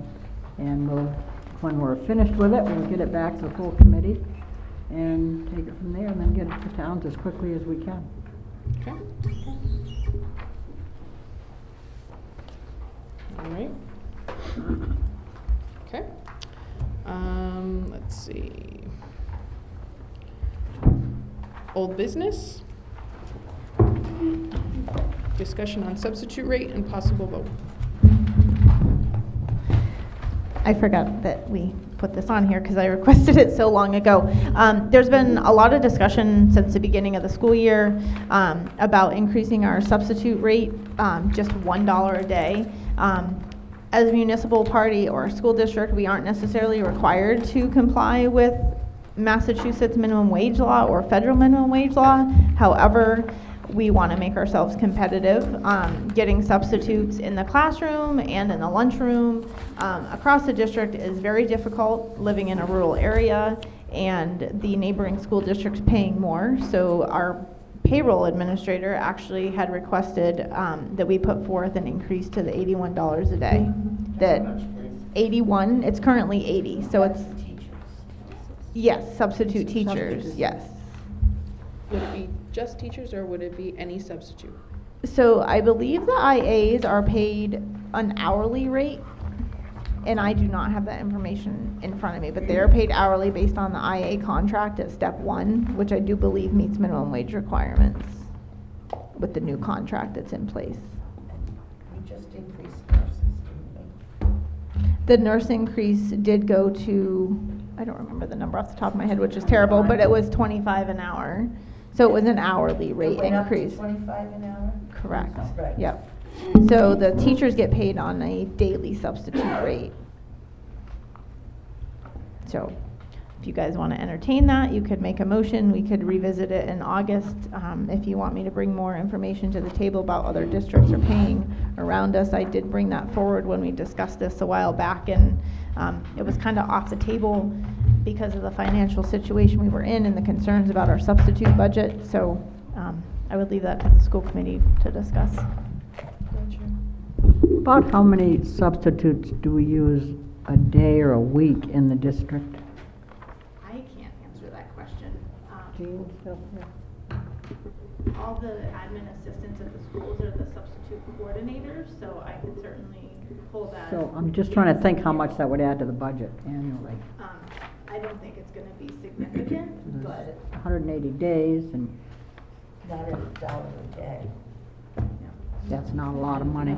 I'll make a motion, we bump it up to by $1 a day for the substitutes. I second. Any discussion? I'd just like to say, one time during my career moves with my husband across the country, I did not get a teaching job, and so I substituted for half a year. At that time, in the late 80s, I was paid $75 a day.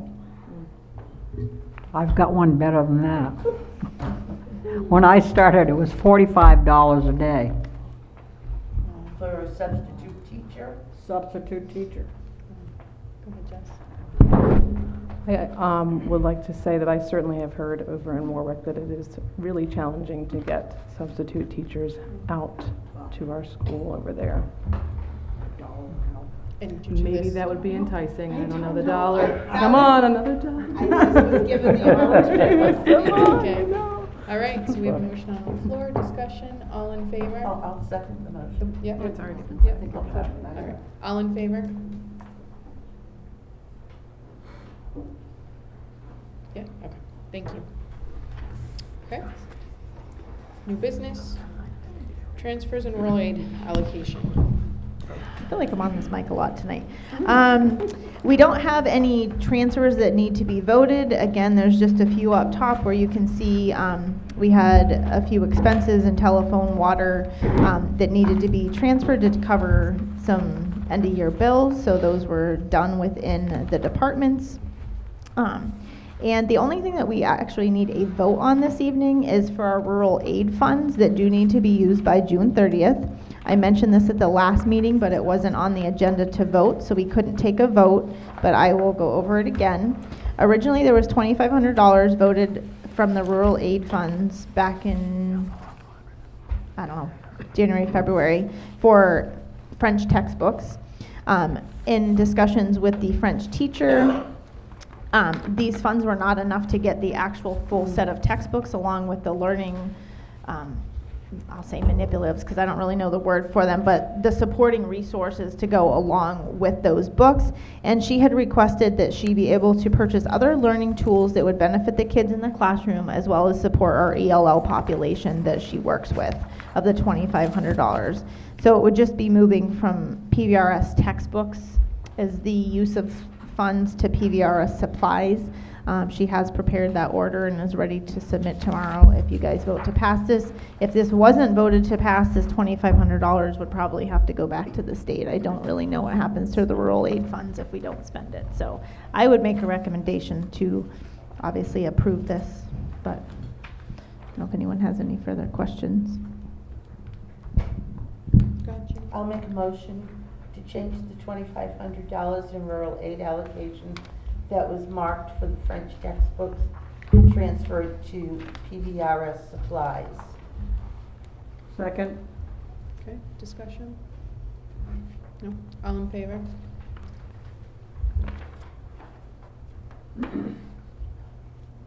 Okay. Thank you. Discussion of intermunicipal agreement. I don't see the actual agreement in the school committee packets. And this can be voted on, I guess, at the meeting in August, but I worked with our attorney to come up with an intermunicipal agreement that was the recommendation of the state, was our only mechanism to be able to facilitate a actual payment to Leiden, because if we paid them without an intermunicipal agreement, it would be considered against the anti-aid amendment and all these other things in Mass General Law that we just can't do. So we worked with the overseer and our attorney to make something possible. As far as the vote goes, what we really need to discuss and vote on, which again, because it's not worded this way, will have to actually take place in August, which is in plenty of time because we are still a lessor of that building till September 1st. But we need to discuss what repurposing will constitute, because that needs to be laid out in this intermunicipal agreement, whether it's reusing the building 1 day a week, reusing it so many hours, or how that needs to happen. And to answer Jeff's question, because this was brought up, was the $11,300 is an annual allotment. So because we are still vacating the building and paying for expenses of that building for the first 3 months of the year, it would be 9/12 of that $11,300 that would be paid to Leiden on a monthly basis in our monthly warrant until that building was repurposed. I do know that Council on Aging has been through the building, looking at being able to reuse it, what they would want to keep, what they wouldn't want to keep. So I think that Leiden does have,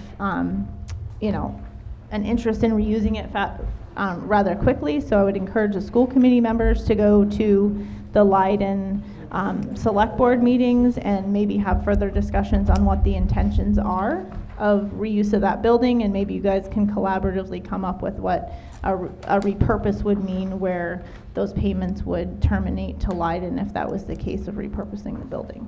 So if you guys can think about that for the next meeting. Like I said, it's not on here as an official vote, and I'll make sure that you guys have a copy of that intermunicipal agreement that was drafted by the attorney.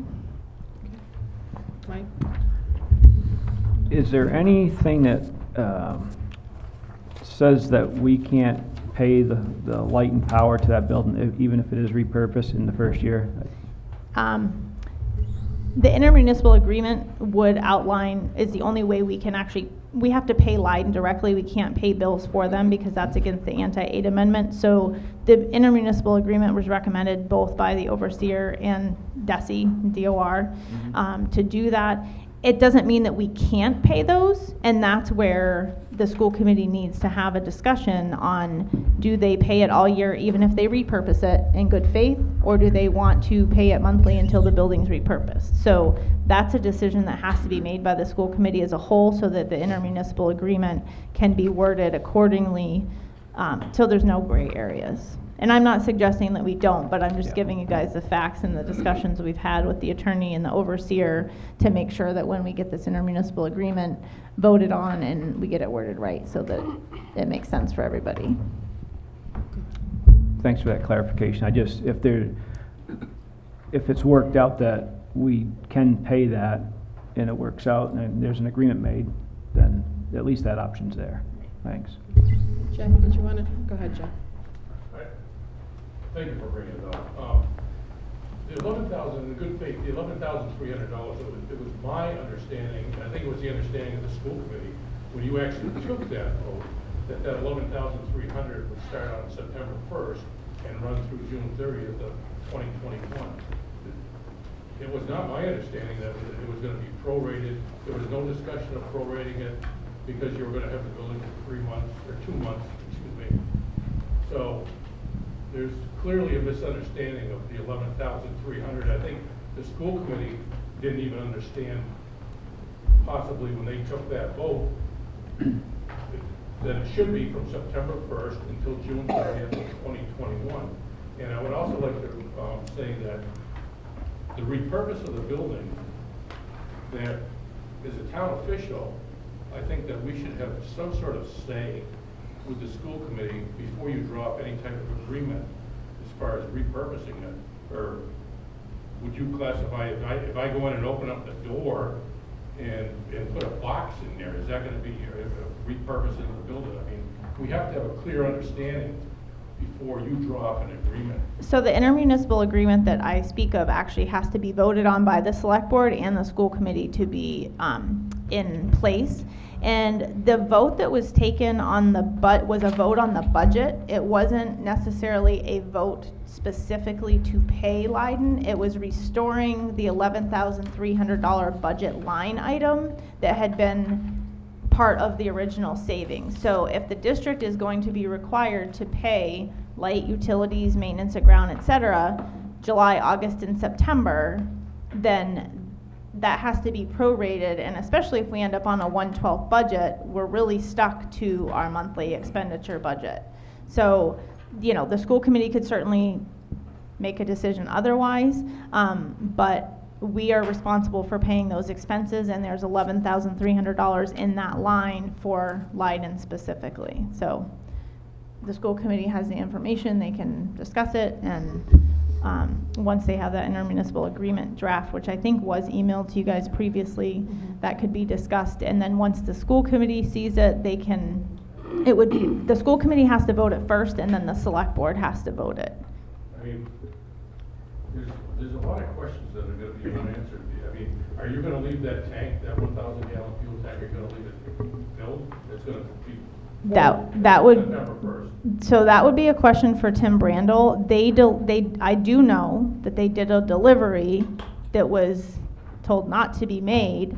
And if those gallons are still in there as of September 1st, that would be a responsibility of Leiden from my understanding. But like I said, I would ask you to discuss with Tim Brandel what that cost is, because I know the boilers and all that stuff won't be operating in the building. And I don't know if John knows any more about it at this point in time. I mean, we want to work with the district. Right. You know, and I've worked with John. Yeah, I was going to say that, Jeff. Like, we're going to work with the town of Leiden to make this go as smooth as possible. So we'll work on the district agreement together. We just have to have it in place as a legal way to actually pay any funds to the town of Leiden. I just want to add that the town of Leiden is, in the last town meeting and in the special town meeting that's coming up on Monday, we're appropriating an additional $50,000 to take care of that building in case. I don't believe the $11,300 is going to be enough. I can tell you that right now. You know, because the building is going to be unoccupied, our insurance rates are going to go through the roof. All right, and so that's where we are with it. We're an additional $50,000 on top of the $53,000 increase in our assessment. So we're not too happy with it. And I do just, since you brought up the increased assessment, I do just really want to mention really quickly that I encourage everyone that has a document in front of you to look at the enrollment percentages, because as those enrollment percentages increase, that is part of some of the town's assessments. It's not necessarily an increase in the budget, it's how that gets allocated. And if there's increased enrollment over the past 5 years, rather than seeing the increase that particular year, that's why we're on a 5-year rolling average. So some of the towns that are seeing increases is because they have an enrollment percentage increase in addition to however the state calculated your minimum contribution, which the district has no say over on the minimum contribution. And then again, the enrollment percentage has something to do with that. So just a point on the increases. Regarding the light and fuel, when we work on this agreement, I would personally recommend that we work with Leiden, pay the light and fuel for that building, and let them start occupying the building so it keeps their insurance rates down. There's no sense in creating a situation where they're not going to get the fuel money because they're gonna occupy it. I think the town of Leiden has worked with the district, worked with the town of Bernardston, with their councils, working together. I think, in good faith, I think that's the right thing to do, would be let them, I don't care if they open the door once or if they move the police officers in there, as soon as that place is unoccupied, and then when we work on the agreement, we take care of that light and fuel for that first year. And I think that would take care of the issues, as long as it works out in that agreement. I will say that 11,300 though was not light and fuel, it was maintenance of buildings and grounds. So they're different expenditures, which the maintenance of building grounds is like your plowing, your mowing, those sort of things. But we could take a look at what the light and fuel was and see if that's comparable. The school committee could certainly also vote a transfer from another line where there may be money available at the beginning of the school year with more staff shifts and those sort of things. So it can certainly be tabled. We may not necessarily know all our staffing and where our money lies in August, but you know, those are certainly decisions that will be made by the school committee.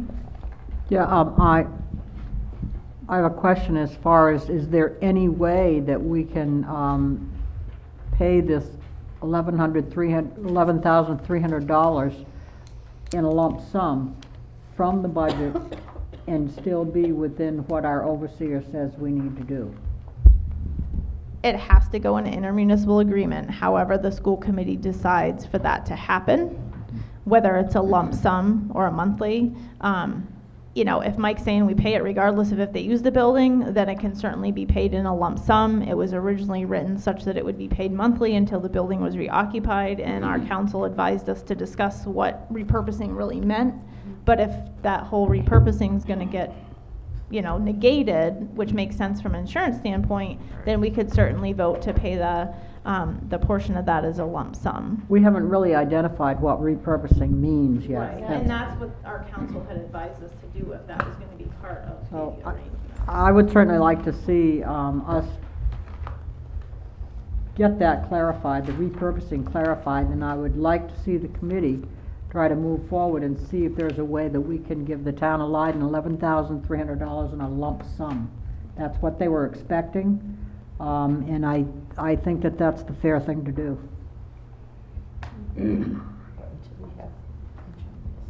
Right, so we have to work. So the repurposing would have to be decided on amongst the school committee. Right, and so would the What 11,000. what that means to you guys. And then go through the attorney and so on and so forth. Yep. Would this be done with a full committee or a subcommittee that's gonna handle it, the intermunicipal thing with the select board? Or- The council just advised that the school committee discuss and vote on what they were comfortable with repurposing meaning. If you guys wanted to form a subcommittee, Do you want to be on the? you have the right to do that. I mean, yeah, I mean, we can do that if it's necessary, but if the school committee at the next meeting, if we want to vote that any purpose that the town of Leiden wants to use that building for, whether it's just a walkthrough once a week, or if they want to move the police office or town offices down there, then we agree to do that and appropriate the money in a one lump sum. And if the committee decides to pay the lump sum, no, you know, allocation based on the months used, we would then just need to transfer funds into that line to cover the 3 months of maintenance or whatever that we're responsible for. Well, on the financial part, we'll let you guide us with that. And we'll check with Russ too to be sure that we're okay with that. Yeah, I mean, as long as it's in the budget, it's just the intermunicipal agreement that's that mechanism. I meant to let them walk through and do what they need to do.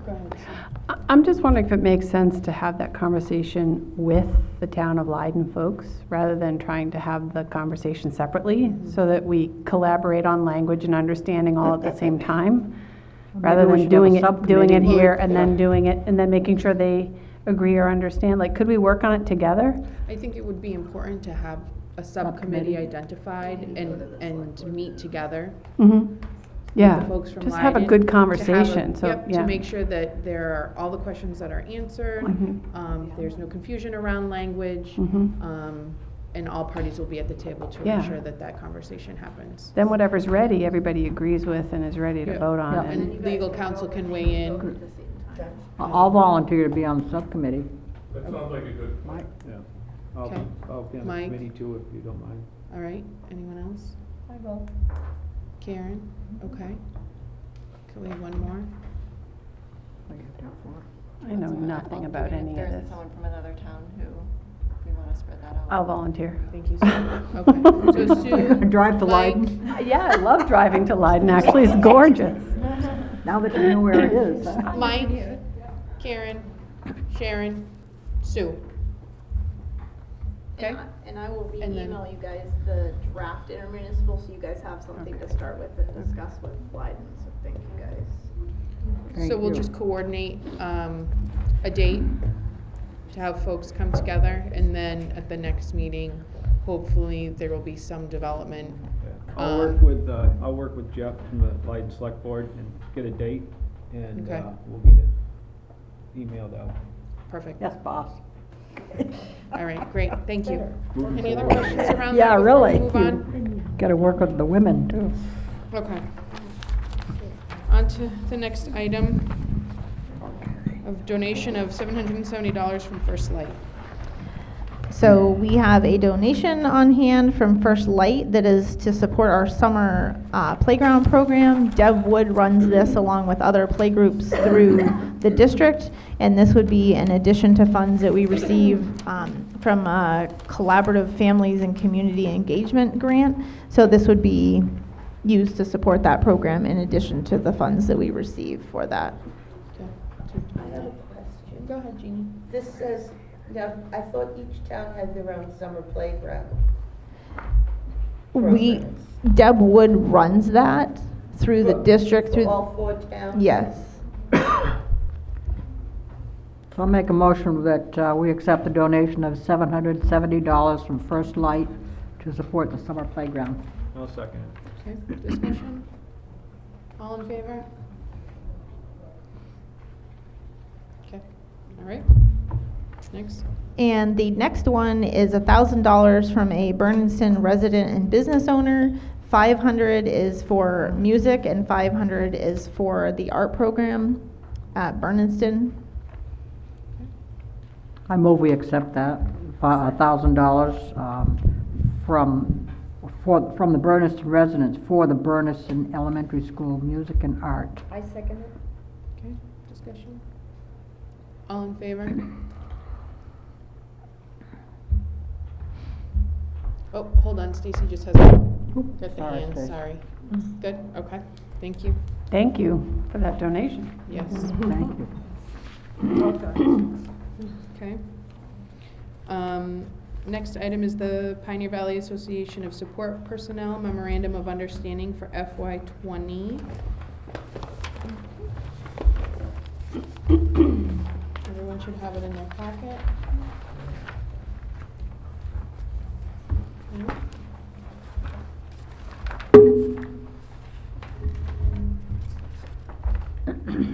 Discussion, go ahead, Sharon. I move we accept the memorandum of agreement with the Pioneer Valley Association of Support Professionals. There's, I'll second that. any discussion? Is this to put in alignment with the teachers? I just, Support personnel memorandum. right, but is this, this falls under the contract also, doesn't it?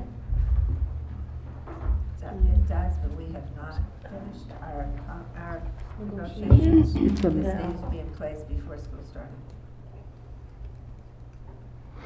So, yeah, it just make sure it's fiscal year 20. 20. 1920. It's retroactive. Yep. Okay. Is there a second? Yep. Yeah, it's already been seconded. Yep. Any other discussion? No? All in favor? All right. Let me get my paper straight here. Sharon? Make a motion that we accept the Pioneer Valley Regional School Education Association Memorandum of Understanding concerning the athletic director for fiscal year 20? Okay. Is that, Sharon, you it's second? for 3 years or is it for 1 year? So it goes from 2018 to 2021 Okay. timeframe. So 2018.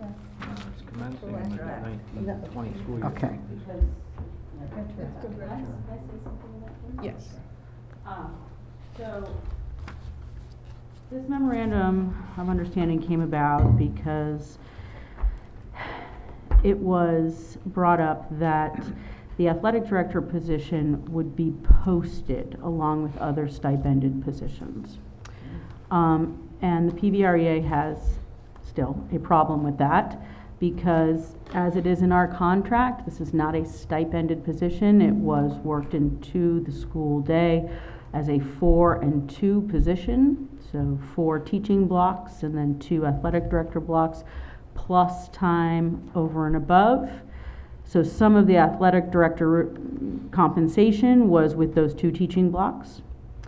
So after some discussion on that, it was then discussed that we needed 1 gym teacher. We're not going to be hiring another gym teacher, so our athletic director, Gina Johnson, would be the full-time gym teacher, and all of her athletic director duties would come over the day, beyond the day. So in order to change that, we had to renegotiate, and that is what this is. This is a renegotiation of the compensation for the athletic director. I would like to state for the record that the PVREA still does not believe that this position should be posted. It has not been posted in since anybody can remember. It was only posted when there wasn't somebody to do it that was working here. So I'm confused. You said, they said it shouldn't be posted and it hasn't been posted, so what's the dilemma? Because it came up, because it was on an email that went out saying that these positions will be posted. They have not yet, but I am still standing that I do not want the position posted. It shouldn't be posted. It's in our contract as a teaching plus athletic director position, and unless that changes, it shouldn't be posted. So I'm just saying that for the record, that this doesn't change that aspect. I'm still confused. I mean, can you help clear that up, Jonathan? This came about because we're not having 2 phys ed teachers here next year. So right now there's 28 sections of phys ed class on the schedule. Phys ed teacher can only teach 25, meaning that the athletic director's duties would come after the workday. So that phys ed teacher would teach whoever in the position would teach a full day of teaching, and then these athletic director duties would come after that. So the stipend increased. We sat down with the union and negotiated this memorandum of understanding to increase the stipend, to help offset some of the costs that, or the pay that they would be getting during the school day. So this is really, it's beneficial, to the district because this would have a full-time employee teaching during the day, and then, the athletic director would get paid and perform the duties after the school day. I'm totally clear on all that. What I'm not clear on is the posting situation. You said you were going to post it and they don't want it to be posted? An email went out with a list of all stipended positions that would be posted, as all stipended positions are posted every year. And that's what's, it's kind of spurred this conversation forward. So they're saying they're not in agreement with posting the position yet, but the position has not been posted yet. Right. So are you not going to post it? I don't know yet. We haven't made that decision. Okay, So. well, I'm going to rescind my motion then. I think the issue is we would have to then hire, if it's left the way that it is, we would have to hire like a 0.2 or 0.4 PE teacher, which would be difficult to fill in the district, we think. And that was part of, just because I was part of these conversations as well with the one FTE. And so, of course, we were understanding of that, and to not have to do that, we agreed that it would be, the duties would be after the school day, and the athletic director would be working a full however many blocks. We've looked extensively at schools across the region, and it's done in a number of different ways. Many schools equal to our size have it as it is in our contract, where the athletic director is working in the school and then is doing some of their work afterwards. And some do have a teacher position plus an athletic director over and above, and usually they make a lot more money. So that's because they're doing it separately.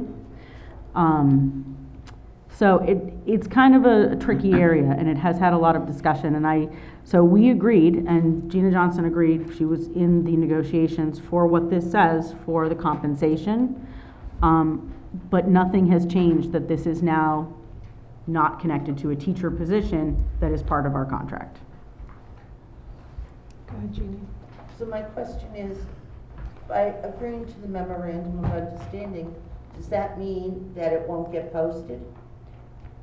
I guess I'm asking you that, John, because you were the one that said you Right. didn't know if it was gonna be posted. Well, we had sent out an email saying we're going to post all stipended positions. So we looked at this. I looked at this as a stipended position, and that it was going to be posted. But we've had conversations, so there's been no definite decision on whether it's going to be posted, because we want to see. I mean, I support this memorandum of understanding. We've had several meetings, regarding this. So I think it's a good thing. So does that mean it wouldn't be posted then if we agree to this memorandum of understanding? No, not necessarily. I don't know yet. The intention was that we were going to post all stipended positions, and I consider this a stipended position. So in effect, what has happened is it has been now turned into a more traditionally stipended position because it is over the school day. Yeah. That is our agreement to make it so that we only have the one teacher. And that's what I'm saying, is that we are at an impasse in that the PVREA does not agree that this is a position that gets posted every year. When does it get posted? We have an athletic director who has a teaching plus athletic director job in our contract, and if it is posted, we will view that as breaking her contract. That was my question, is it contractual or not? It is, that it's in, so that's where it's a funny kind of middle ground, because as it is currently written, it's a 4 and 2, 4 classes and 2 athletic director positions. By doing this, by doing the district a favor and saying, we get it, we only need the one teacher, and Jean is gonna be that teacher, it bumps the athletic director outside the school day. Does that take it out of our contract? That's kind of a tricky situation, and I don't like it. What has your M&A rep said He about this? Also, he agrees with me. So how can we rectify this? Go ahead, John. Mike, excuse me. If you're changing the hours from you're doing part-time teaching and part-time athletic director, and you're accepting to be teacher for full-time, you've already changed the contract by doing that. Yeah. So if that was the agreement, that pushes this after the fact, because you've accepted the more hours for the full-time teaching position. So I would like to get clarification from our legal counsel before we make any decision on this. Okay. Our legal counsel already reviewed this and said that,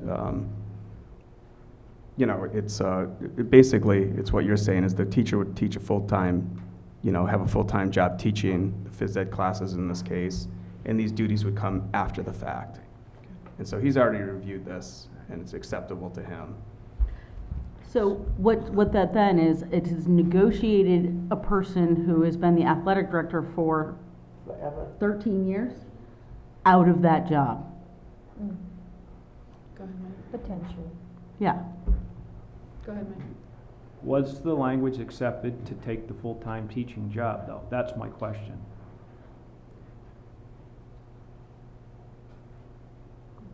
If you decided to take the full-time teaching job, you can't double dip during the daytime and collect the stipend and be the full-time teacher.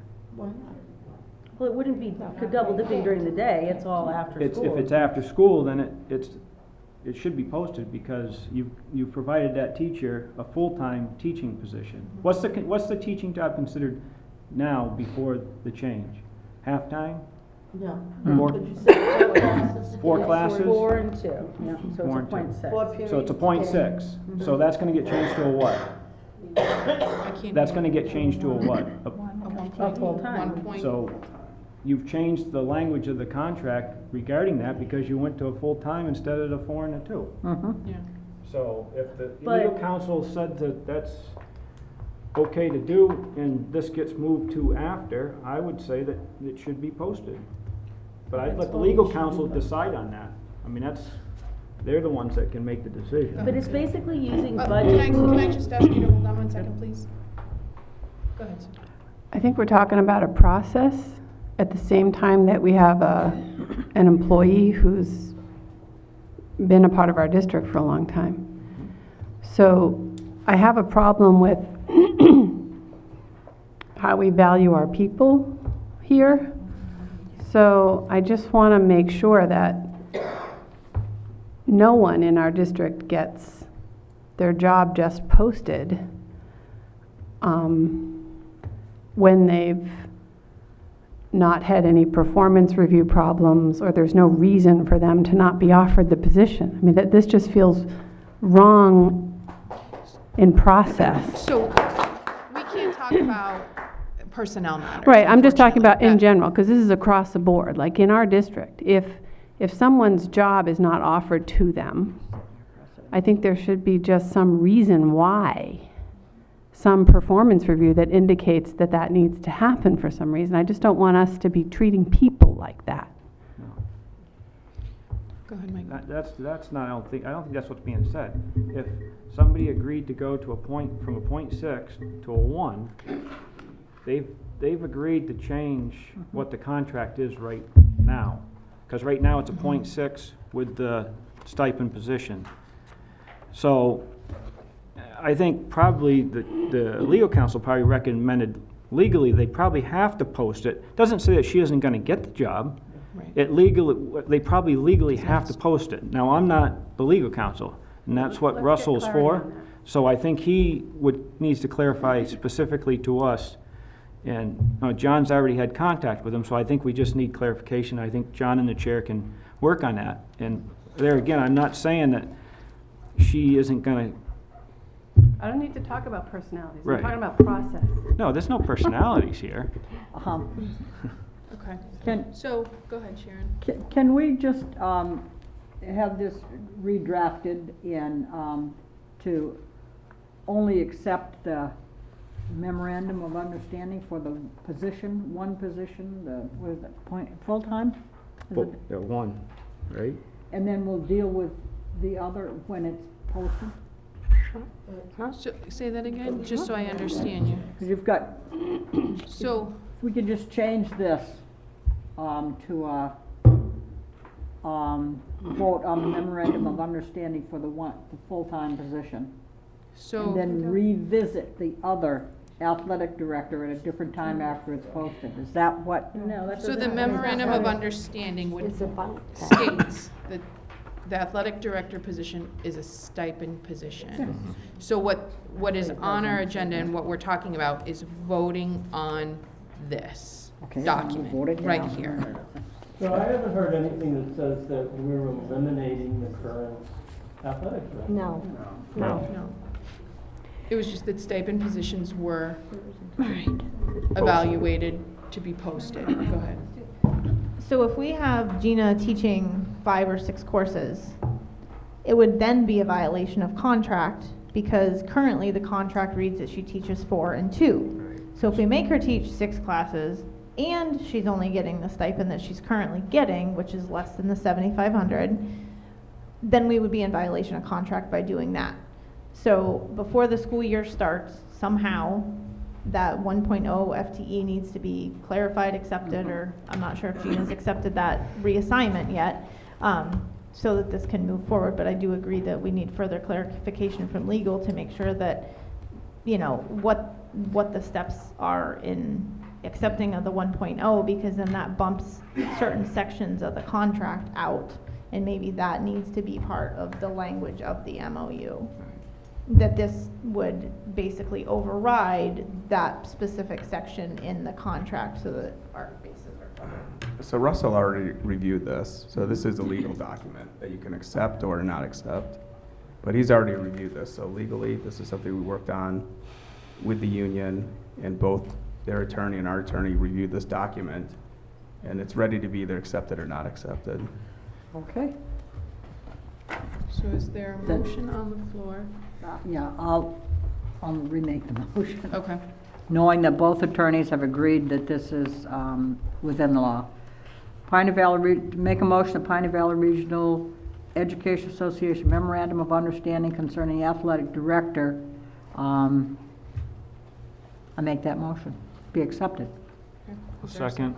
Mike, okay. Any other discussion? All in favor? I can't vote.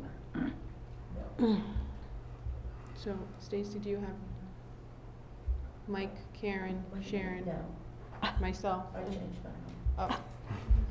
And Jeannie just changed her mind. Okay. Opposed?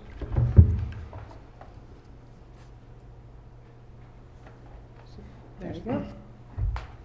And then one abstention. Okay. Now, what happened with the vote? What was the result of the vote? It 4 failed. and 5 and 1. 4, 5, and 1, thank you. Okay. So 4, 4. 2, 3, In 4. favor? 4, 5 you and 1 abstention. okay. Yeah. Thank you. Sure. Okay. Next agenda item would be PVRS student handbook. I'm sorry, the vote failed. I did. She did. I did. She did.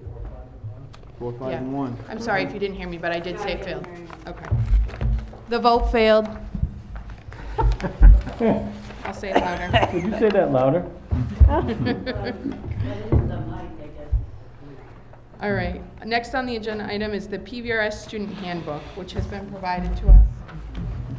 Before we jump into this handbook, can I just clarify the other document here? Is this yours, Tanya, the June 7 financial? Okay. That's the director of finance report. Okay. I'm the superintendent, and I had a typed up report that will be provided. Great. Thank you. Okay, thank you. So that I. Thank you. Before town meetings?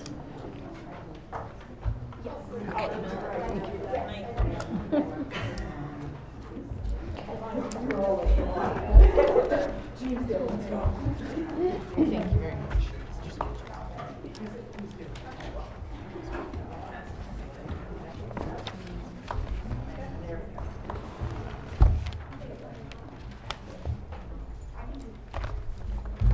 Okay. All right.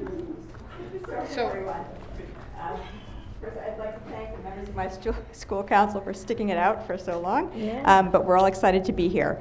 So as you know, we're here tonight to talk to you about our proposed revised student handbook. And as I've communicated to you in the memo I sent with the handbook, we really made 2 changes. One is just an organizational change to try to reorganize the sections, group them together into a logical way. That's reflected in the new table of contents. But the only real substantive change is in our PVRS Code of Conduct. And that's something that we've been working on all year as a committee.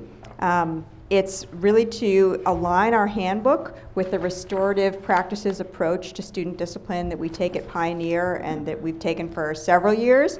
Restorative practices is not something that just comes in one day and all of a sudden it's different. It's something you work on over time to move your philosophy and your treatment of student discipline in that direction. So this has been a work in process at Pioneer for many years before I got here, and we're just taking it to the next step and codifying it in our student handbook so that our student handbook aligns with what we try to practice here at Pioneer. So I'm going to let each of my representatives from the Student Council speak a little bit about, from their perspectives as students, as faculty, and as parents, why they think that this change is important. Thank you. I'll sit up here. Okay. So my name is Ella Potee again, and I am one of 2 students on the school council, and I'm really excited to be here and talk about this because this has been, as Ms. Bacon said, a work in process. So Kiana McGraw and I, who are both leaders of Training Active Bystanders, actually spoke to the faculty during a faculty meeting at Pioneer a couple Fridays ago.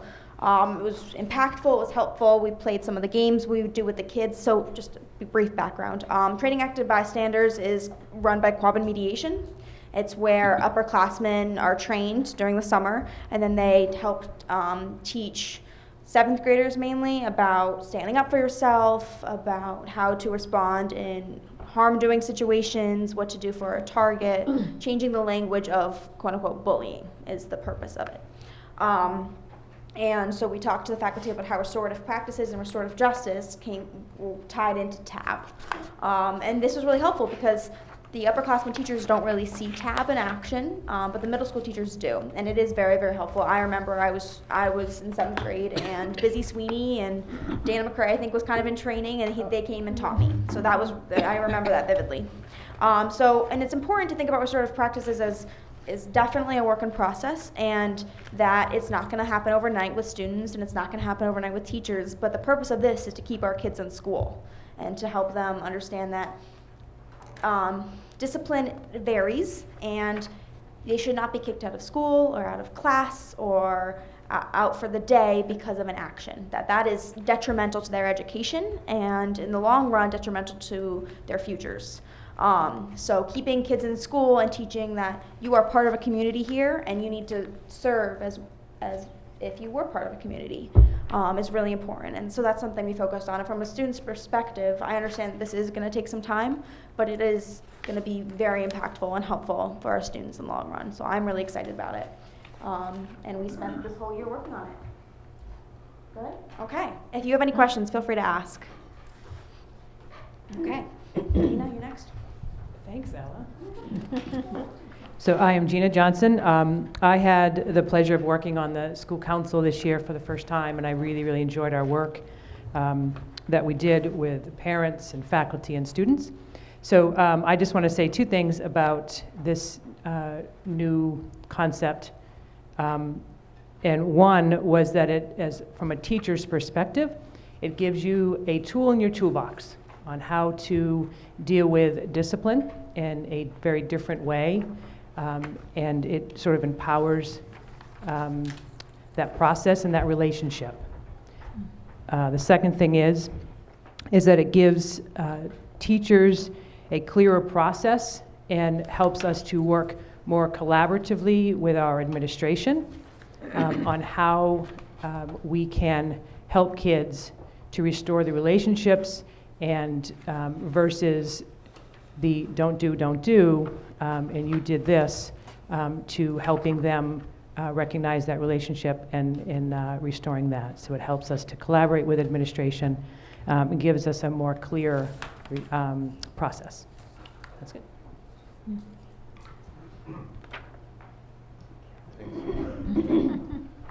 Kevin Mortensen, high school special ed, longtime member of the school council.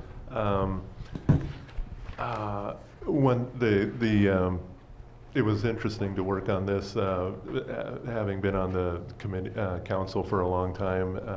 I think by doing this, we've modified the handbook in such a way that it gives administration and any of the adults that work with kids in terms of correcting behavior, a lot more options to be creative on how consequences are meted out, and so things hopefully are much more just. And prior, the handbook kind of looked like a list of like mandatory sentencing that we're all trying to get away from. And then more globally, Dave Lanoy was a council member and had a lot of interesting input. He's been in criminal justice with GCC and has taught a class here. And he says that throughout the justice system, this is kind of the movement, and he says that statistics and research show that it's much more effective, valuable, humane way of thinking about correcting behavior, consequencing inappropriate behavior, things like that. As a culture, I think we don't do very well in terms of how we handle the criminals. So let's start it early in the schools. And so I'm a really big fan and proponent of the direction this is going. So thank you. I'm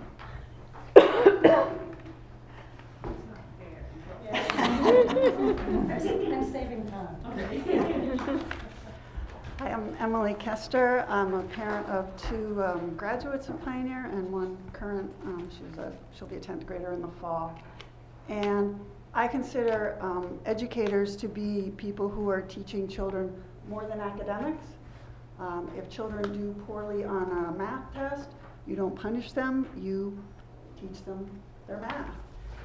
And if children don't know how to behave, you don't punish them, you teach them how to behave. That's what I consider to be the role of educators and parents.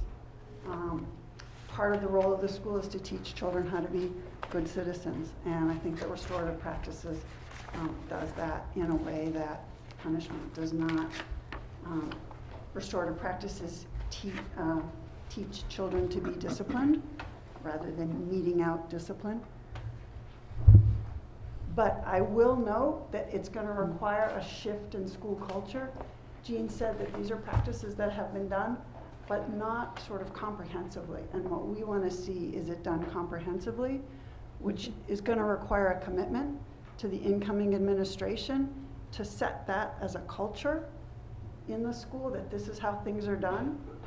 The staff and faculty this year had some professional development, but it's going to require ongoing professional development to really understand it, and especially for new staff. And so I would ask that the school committee be committed to restorative practices in order to allow the staff and faculty to really learn how to and know how to do it, because in order to do it correctly, you need training. I'm Susan Renfrew. I'm a parent of a 10th grader as well. And I will say this is the first time that I sat on this council, and I found that the discussion around this concept and how we work it into the handbook to be very robust and very interesting, and people were fully engaged in this, both the teachers, the faculty, and the students. So it was great to work on this. I will note that, as Emily says, it's going to take a full commitment from everyone involved to make this happen and to work towards doing this well, because it is something that we're all going to have to learn how to do well. Emily and I both were at the meet and greet for the new principal, and this question was posed to him, how he felt about restorative practice and whether he had any experience with it. He did state to us that he was a proponent of this practice and that he had practiced this in East Hampton to some degree, and that there was a lot of good data suggesting this was the way to go, and that he would support that here and was looking forward to seeing our new handbook. So I think that's an important point for you to note with somebody new coming in, and superintendent's schedule. I understand that you had a communication with a parent recently about this matter as well, and I believe that you are also on board with the restorative practice methods. So I guess that's enough for tonight at this hour. So. Could you provide us with some examples of like modeling the practice, how you would roll it out, I guess? Well, again, it's something that's been in practice at Pioneer in various ways, shapes, and forms for a long time. So, for example, if we receive a student referral from an office, a student is sent to the office, there's a set of restorative questions that we always ask them. They're printed in our manual now. They weren't before. Again, it's something that's been going on for many, many years at Pioneer. What happened? What do you think about what happened? Who was hurt by what happened? How can we make it right? And just really quickly, sorry, this is on page 12 in the handbook, so feel free to refer. Right. Say what? Thank you. Of course, just letting you know. So we put that in there. And students participate in thinking about how can I restore these relationships? Whose trust did I violate? What can I do to make it better? So it's really about restoration and bringing the student back into the community rather than saying, as our current handbook does, you did this, that means you get suspended. which is the way our current handbook reads. And I actually looked back at all the prior handbooks, and the same language that's in our handbook now around that was in the oldest electronic copy we have from 2008.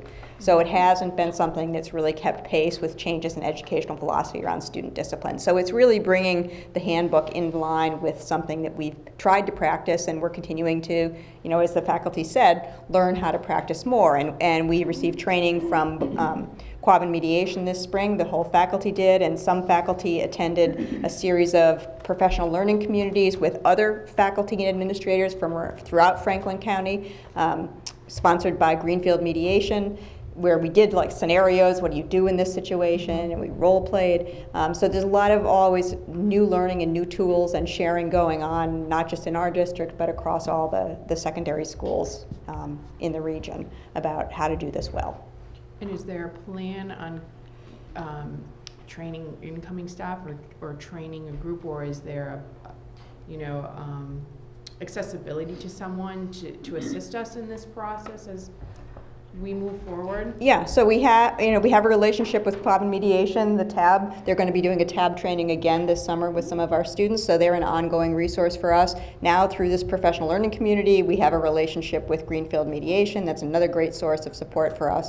So there's plenty of people around in the region who are there to share their expertise with us around this. The instructional leadership team, which is the 3 lead teachers, Ms. Hawkins Harrison and myself, when we met last week, we put together a list for the incoming principal of things that need to be attended to, and this is one of the things on it, is how do we weave this into, they have, the new leadership team for next year is going to have to create a professional development plan for the year. Mm-hmm. So one of the things we wanted to leave with them is, this is something that needs, continued ongoing discussion among the faculty, and we hope that you'll include it in the professional development plan for next year. Also, how we talked about using the advisory to introduce Yes, it to introduce it to students, because again, this is a new change in the handbook, something very different from what they're used to seeing in their handbook. So we're leaving a recommendation for the incoming administration and leadership team that the advisory, which meets every Monday, and each student has an advisor and meets with their advisory group of 10 to 12 students with 1 adult, that in the beginning of the school year, there's discussion in those advisories going through this language and talking about what it means, so that students they get familiarized with some of this through the TAB training that they do, but to really weave it through 7 through 12 for all students and understand what student conduct and consequences and student behavior management is going to look like. Mike, you have a question? I just have a question. If somebody's addicted to something, do you fine them for it, even through the process? Because I see you get a $50 fine of tobacco. So what the school council did not deal with this year is certain things that were labeled policies. We moved them to an appendix because, again, they were written a long time ago. So that's something we'll leave for sort of the school committee and the next iteration of the school council if they want to deal with some of those things. But we didn't feel like that was more than we could, more than we could deal with. We haven't, in my 3 years, we've never fined someone. So that was problematic when I came on as an administrator, because it was clear that, at first I'm handed the handbook and I'm thinking, okay, these are the rules that we have to follow, this is the way we have to do things, but it became clear very early on that this is not the way we do things at Pioneer. Yeah. So things like that have not been enforced. Okay. Right. So, even though they're still technically on the books. Okay. So that's one of the items I can see there that should be addressed, because typically tobacco use goes hand in hand with other uses of certain substances.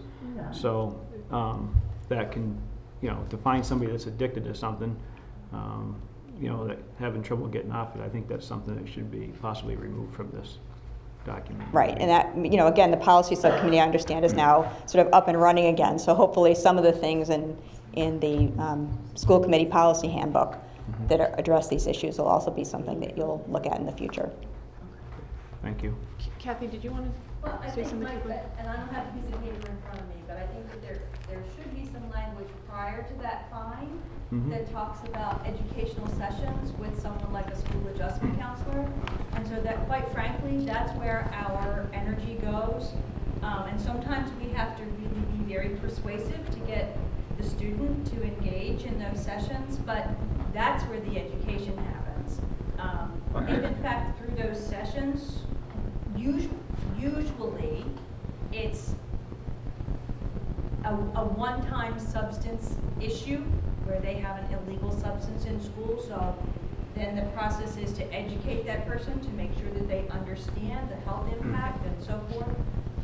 In terms of actual addiction, we would rely on that school adjustment counselor to be making referrals to outside agencies, medical professionals, and so on.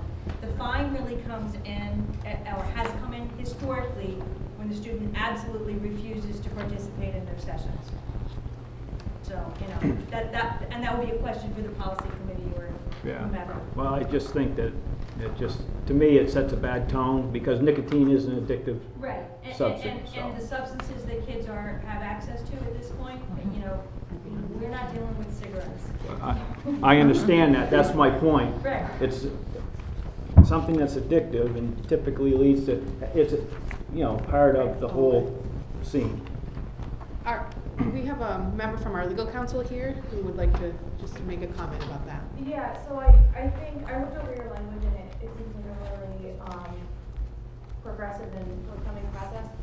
So for things like fines for tobacco, I know that certain laws require certain things in student handbooks and certain responses, whether or not they're followed all the time.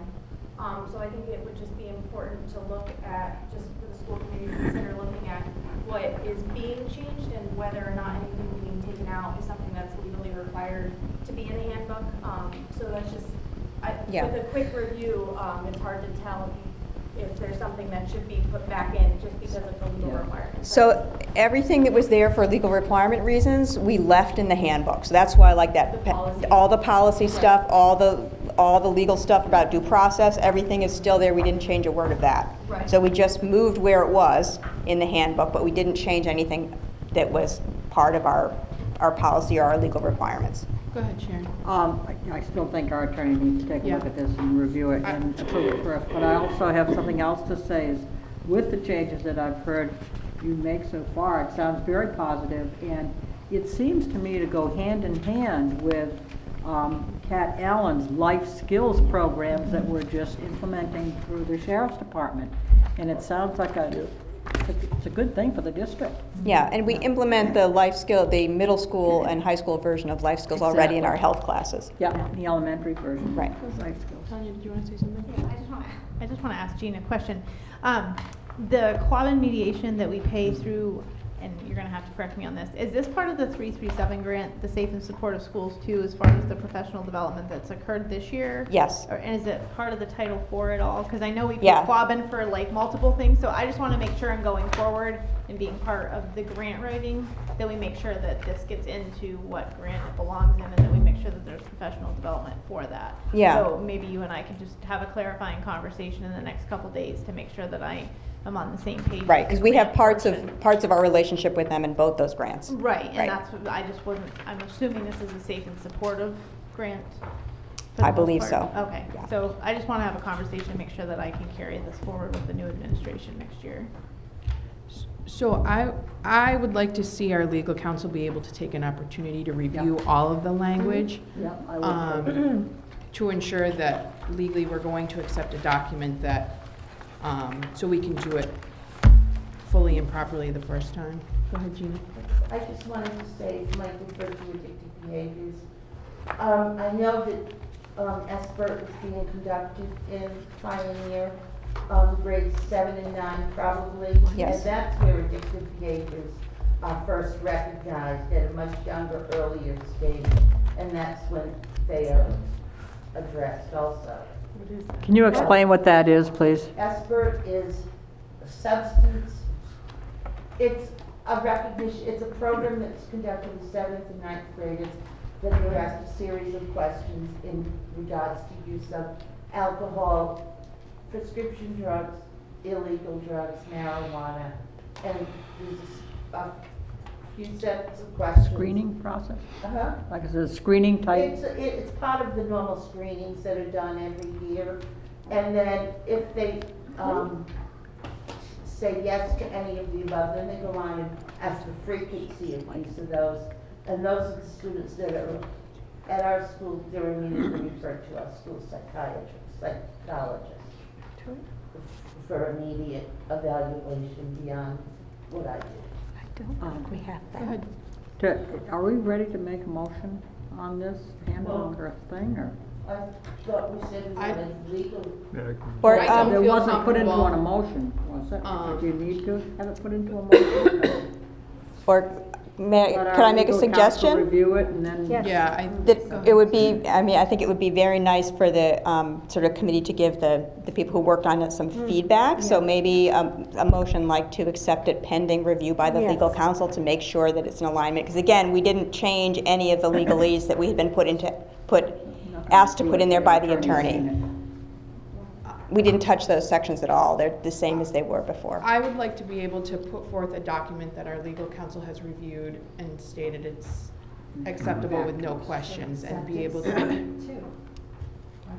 what James is suggesting is that you move to accept it subject to the review of your attorney. I'm not comfortable doing No, that, I'm but we not have either. other committee members that can speak to that. No, I'm not comfortable. I think he needs to review it, then he'd give us back. The typical process would be for our legal counsel to review it, then it would be deemed a complete document that's been reviewed by legal counsel. That's the process that we've always followed. And that we would propose a document that is technically completed, a complete document. But there are other members of the committee here that can make a motion if they feel differently. I think that's the same process we're going through with the district agreement. Mhm. We can't present that We cannot document until it's present. been vetted through the legal counsel. Yeah. So I'll make a motion that we present the document to our attorney for review and for him to get back to us on the acceptance and then bring it back to full committee. We'll second that. Okay, any discussion? All right, all in favor?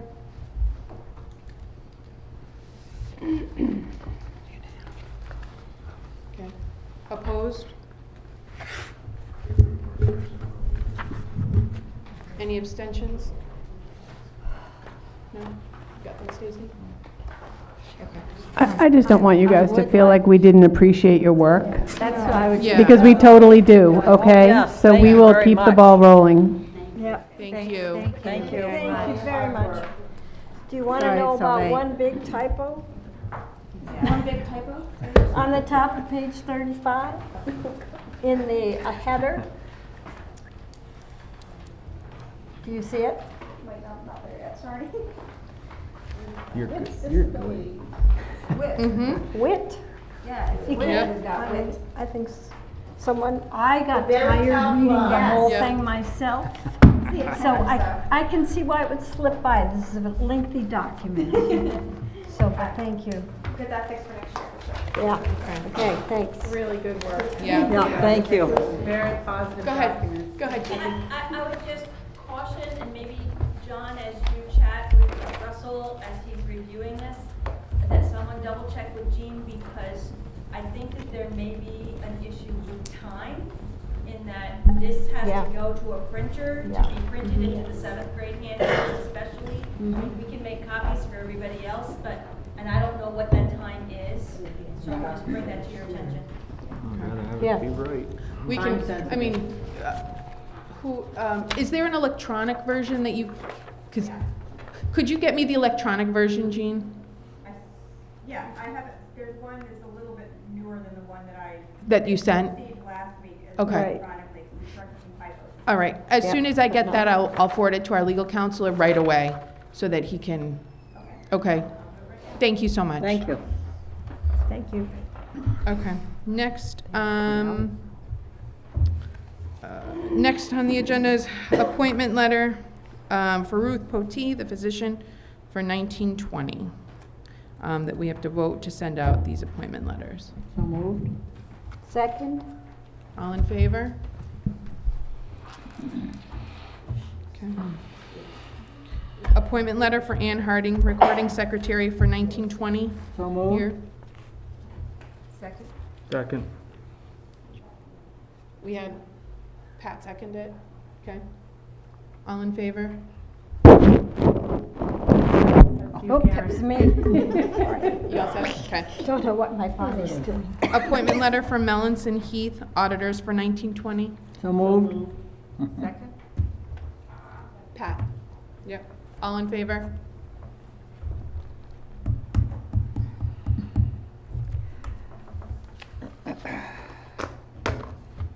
You all set? Okay. And lastly, appointment letter for Ferdinand Dupere, attorney for Dupree. I have a question. We just did Melanson and Heath. I have a question on this last one. Mhm. Is this the legal counsel of that company, or is this the specific person? Yeah. You can speak out loud. Is there, is that the name, the legal name, or do we have a legal But name? it's Dupree. Did they pronounce it? Dupree. Yeah. Yeah. Yeah. Okay, I think that's the name that should be in here and not Fred's name. Correct? That, I'm not sure, because he's the owner, so Right. I don't do any of the financial stuff. Administrative. Go ahead, Stacy.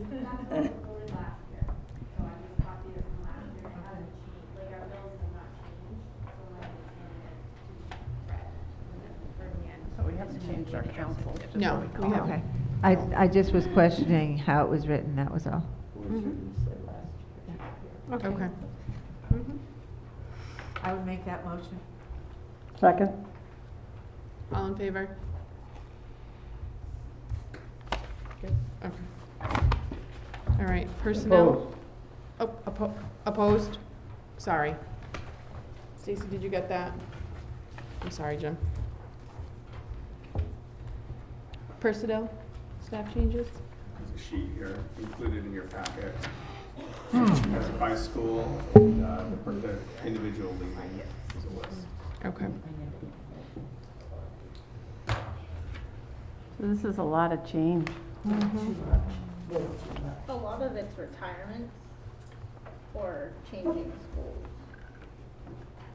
Changing schools? Can retirements be? Oh, some staff has applied for positions within the school, so within our district, so they've moved from their school to a position in another school that they applied for and were hired for. But it's not any of the new hire positions. These are awful. Oh, yeah. So we lost our makerspace person. Yeah. She also needed to obtain certification. Oh. So I don't know if that was,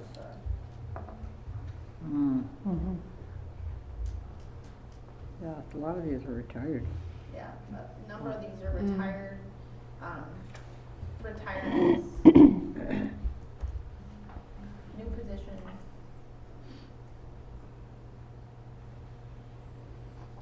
Any questions? Again, I just want to say I'm sad to see our Dean of Students' name on this list. I don't understand that. I don't either. It seems the glue that's been holding us together is coming unglued, I'm afraid. I'd have to say I'm troubled with that, too. As am I. And me. I just don't understand how we move people along without there being a problem that we've documented. I don't like that. So, Well, again, I just, can't. I We want to can't. put out there I that know. if there's a personnel matter or not, we legally cannot discuss personnel matters, so. I would like to see an explanation about why these people are leaving. If they're leaving for another job, that's one thing. If they're retiring, that's totally different. You don't know how many of these are actually retiring by this list. And Yeah. if people have elected to retire, that puts things in a very different light. Yeah. In previous documents like this, that has been part of the spreadsheet. We can update that and send it out to everybody. Yeah, that'd be Thank good. you. I, That would be I good. think, Sue, what you said earlier is the lack of, I don't know what your word was, respect for our employees, or what was the wording you had, but it was right on. Yeah, we just have to value our people. Exactly. I don't get what's happening. Go ahead, Mike. I think there's the exit interview process, and I think that, I mean, I've received one exit interview documentation from a person, clearly explained. And, you know, I don't know if other people have received them, but very well spoken, and, you know, I support what their changes are. I mean, people have reasons for change. And unfortunately, we can't get into that here. If there is a process to deal with that, and that's all I can say. And I want to make sure that we don't use a blanket statement that we're mistreating folks. Yes. Because we don't know that. We don't know. That's right. I think being provided an updated list, again, and if it comes down to personnel matters, that is the responsibility of the superintendent and the principal, or the superintendent. That is superintendent schedule's role and responsibility in regards to personnel. So I want to make sure that we don't use that as a blanket statement that we are mistreating folks. Yeah. Go ahead. So we evaluate our superintendent based on how things like this are handled. So how are we supposed to find out? So some of the things that we can do is utilize executive session if there's a concern about personnel matters. Well, I think we need Or one. exit interviews. Could I request an executive session to discuss so many changes in personnel? So, go ahead, I would like to see exit interviews first, have some meat to discuss at an executive session. We can't just go up there into executive session and say, oh, I think this one's leaving because he's unhappy, I think this one's leaving because this and that. We've got to have some clear documentation. Yeah, that's leaping. We don't Yeah. usually. So maybe first what we can do is, we'll first get an updated list. If John, if you could please update the list, we'll go from there. Second step would be to review exit interviews. And if people still have questions or concerns, we can move to go into an executive session if there is a personnel matter, and do that in alignment with our legal counsel. I remember when there was 20 on the list a couple of years ago. Yeah. Yeah. We didn't have an executive session for that. Be shared with us? It's a good question. Kim's gonna find out for us. Yeah, can we move on? Can I just ask one last question? We worked hard on the exit interview policy for the district. So if an exit interview is being shared with one school committee member and not the whole, that makes me pretty uncomfortable. Can I speak? My understanding was that the whole committee would understand. Go ahead, Mike. The person sent it directly to me. They wanted me to know. They didn't say send it to the whole committee. I'm not gonna pass on something that was sent to me. It was. Then it's public. Well, then you can go through public request, and, you know, I just don't want to disrespect that person's will that they entrusted in me, even though it's a public document. There is a process for the exit interview, and I think that's what we should follow. So, go ahead, Sharon. Do you remember what the policy was, Sue? Yeah, you can Share it with. You can do an exit interview with the superintendent, and if you aren't comfortable with that or don't want to do that, and you want the committee to know what your experience was in the district, you could fill out the form, and it goes to the chair, and it gets shared with the committee. So I have not received any forms thus far. I have not received any requests for exit interviews thus far. The only thing to do is to contact people and ask if they choose to fill out an exit interview form. First, were they asked about? We ask all staff to fill out an exit Yes, interview. this person did it through the proper channels. Okay. All right, any other regarding personnel? Just one question, on the time of such a thing. We're now into June, and I don't think we are going to have another meeting until August, if I'm right. No, July. Well, we do have a July 11th meeting scheduled, and we can utilize that. Oh, I thought we weren't going to do that. Well, The reason Oh, for for it budget. was budget Right. transfers, but if Okay. there are other business that needed to happen, it can certainly still take place. So it sounds like that people would like might- some follow-up, yeah. and that we could utilize that July 11th meeting to Yep, to do the handbook Right, and yeah. to continue this discussion. Yeah, sounds like we've got 3 or 4 things coming up. Yeah. Okay? The other thing, and I know this isn't pertinent to this, but if I don't say it now, I'm going to forget. We need to think about doing some school committee training and having Yes. someone come up and do it. And I don't know when or where, and I'm sorry to throw that out at you, but I was afraid I'd forget. So to touch upon that, Pat, I have reached out to MASC to request someone to come to us because legally any new school committee member is supposed to take the charting the course training. It has been offered, but unfortunately we live in Western Massachusetts and a lot of the trainings have been several hours away from us. Some of us did go, some of us have not been able to go. Right. So I did reach out to MASC to see if there is a possibility for someone to come to us, do that charting the course, as well as provide additional time for us to ask sort of like housekeeping questions, practice questions, and have that resource available. We've had So- that done before. and it was Yeah, very that's what I was helpful. told. So as soon as I have information on that, I'll send it along to everyone, if everybody's okay with that. Because I remember when Yes. I was No. new, I went to Northampton for my training, it was offered in Northampton. They may have offered it. Yeah, they may have offered it at the collaborative, but at MASC hosts it, so. Yeah, that's the best one. Okay, all right. Anything else?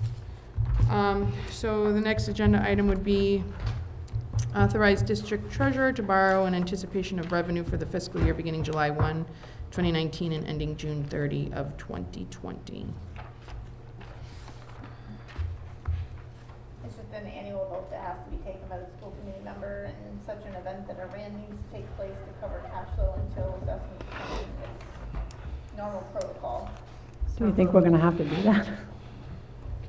So moved. Second? Abby, second. Madam Chair, last year you made that contingent upon the approval of the school committee. Tomorrow, with the approval of the school committee. The way all the towns do it.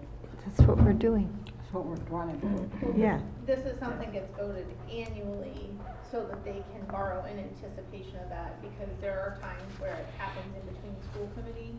Like if we know that our cash flow, if for some reason we don't do a town assessment or something doesn't come in a timely manner, the treasurer needs to be able to act upon that at that point in time.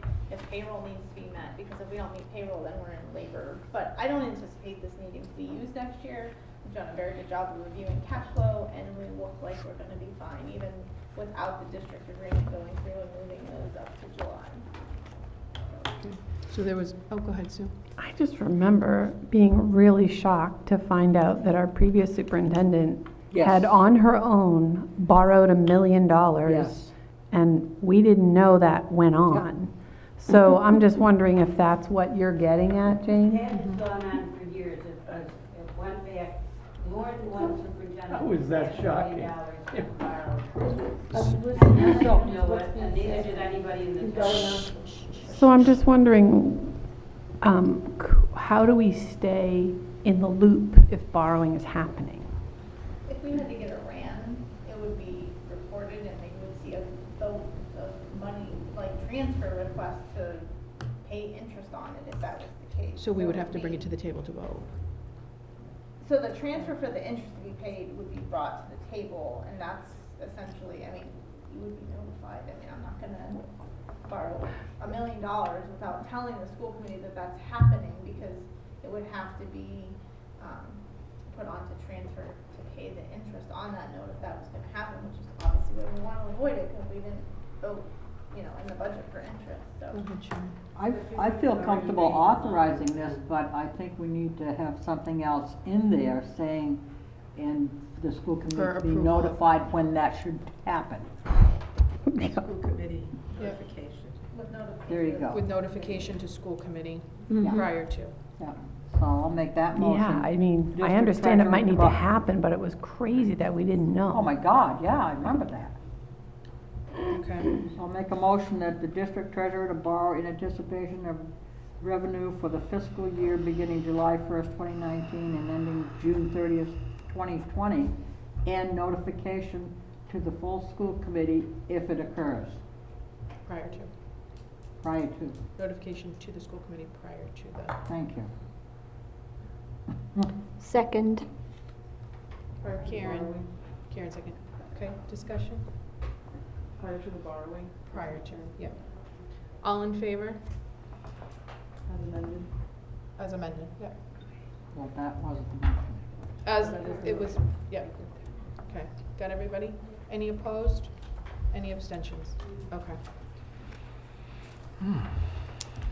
All right, the next agenda item is executive session pursuant to MGL C30A S21A3 to discuss strategy with respect to litigation. If an open meeting may have a detrimental effect on the litigating position of the committee and the chair so declares. So, go ahead. Question? Can we do this other business first and then end with executive session? Do we have any other? So we don't have any other business, to my knowledge. Yes. Yes. Yeah. Yes, we do. Mhm. Yep. So we have to do a roll call. We have to go, And- we have to go and- and they have to leave. Right, we usually go. We don't. Don't have keys? Stacey, do you have the key to the guidance? Tony, you got a key? Okay, Stacey. all right. So hold on a second. We have We to have do to make a roll call. motion? Yes, and I'm going to state who's going in. So it would be the full school committee members, all school committee members, superintendent schedule, and our legal counsel, Kimberly. Okay. Jim Bell? I would move that we go in, we haven't made the motion yet, have we? Nope. I would move that we go into executive session to discuss strategy with respect to litigation. You have to do the whole thing, don't you? If an Pursuant to open meeting MGL. may be detrimental effect to the litigating position of the committee and the chair so decides. I think we have to do the whole thing. First one. Pursuant to MGL. I did. She said that. I didn't did. hear you. I did. Really, really. Is there A second. Okay. We have to do a roll call. Start. Jim Bell, yes. Where are you from, Jim? I am from Bernardston. Thank you. Sue O'Reilly McCray Warwick. Jessica Marshall, Warwick, yes. Jean Milton Bernstein, yes. Abby Pratt Leiden, yes. Pat Sure, Northfield, yes. Kristen Gonzalez, Northfield, yes. Sharon Fontaine Leiden, yes. Karen O'Neill Leiden, yes. Mike Townsley, Bernardston. Yes? Yes. Yes. We will be returning to open session.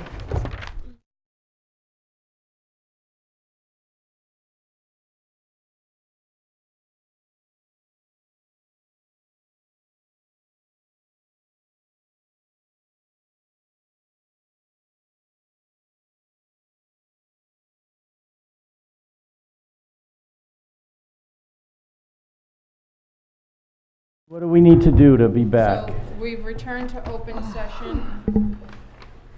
Correct, Pat? That's correct. Okay. All right. Last on the agenda would be Do you want one? any miscellaneous or update? Go ahead. Reconvene? Do we have to reconvene? Or did we do that in there? No, we have We to. don't have to, we just have to announce that we're back. Oh. Back in open session.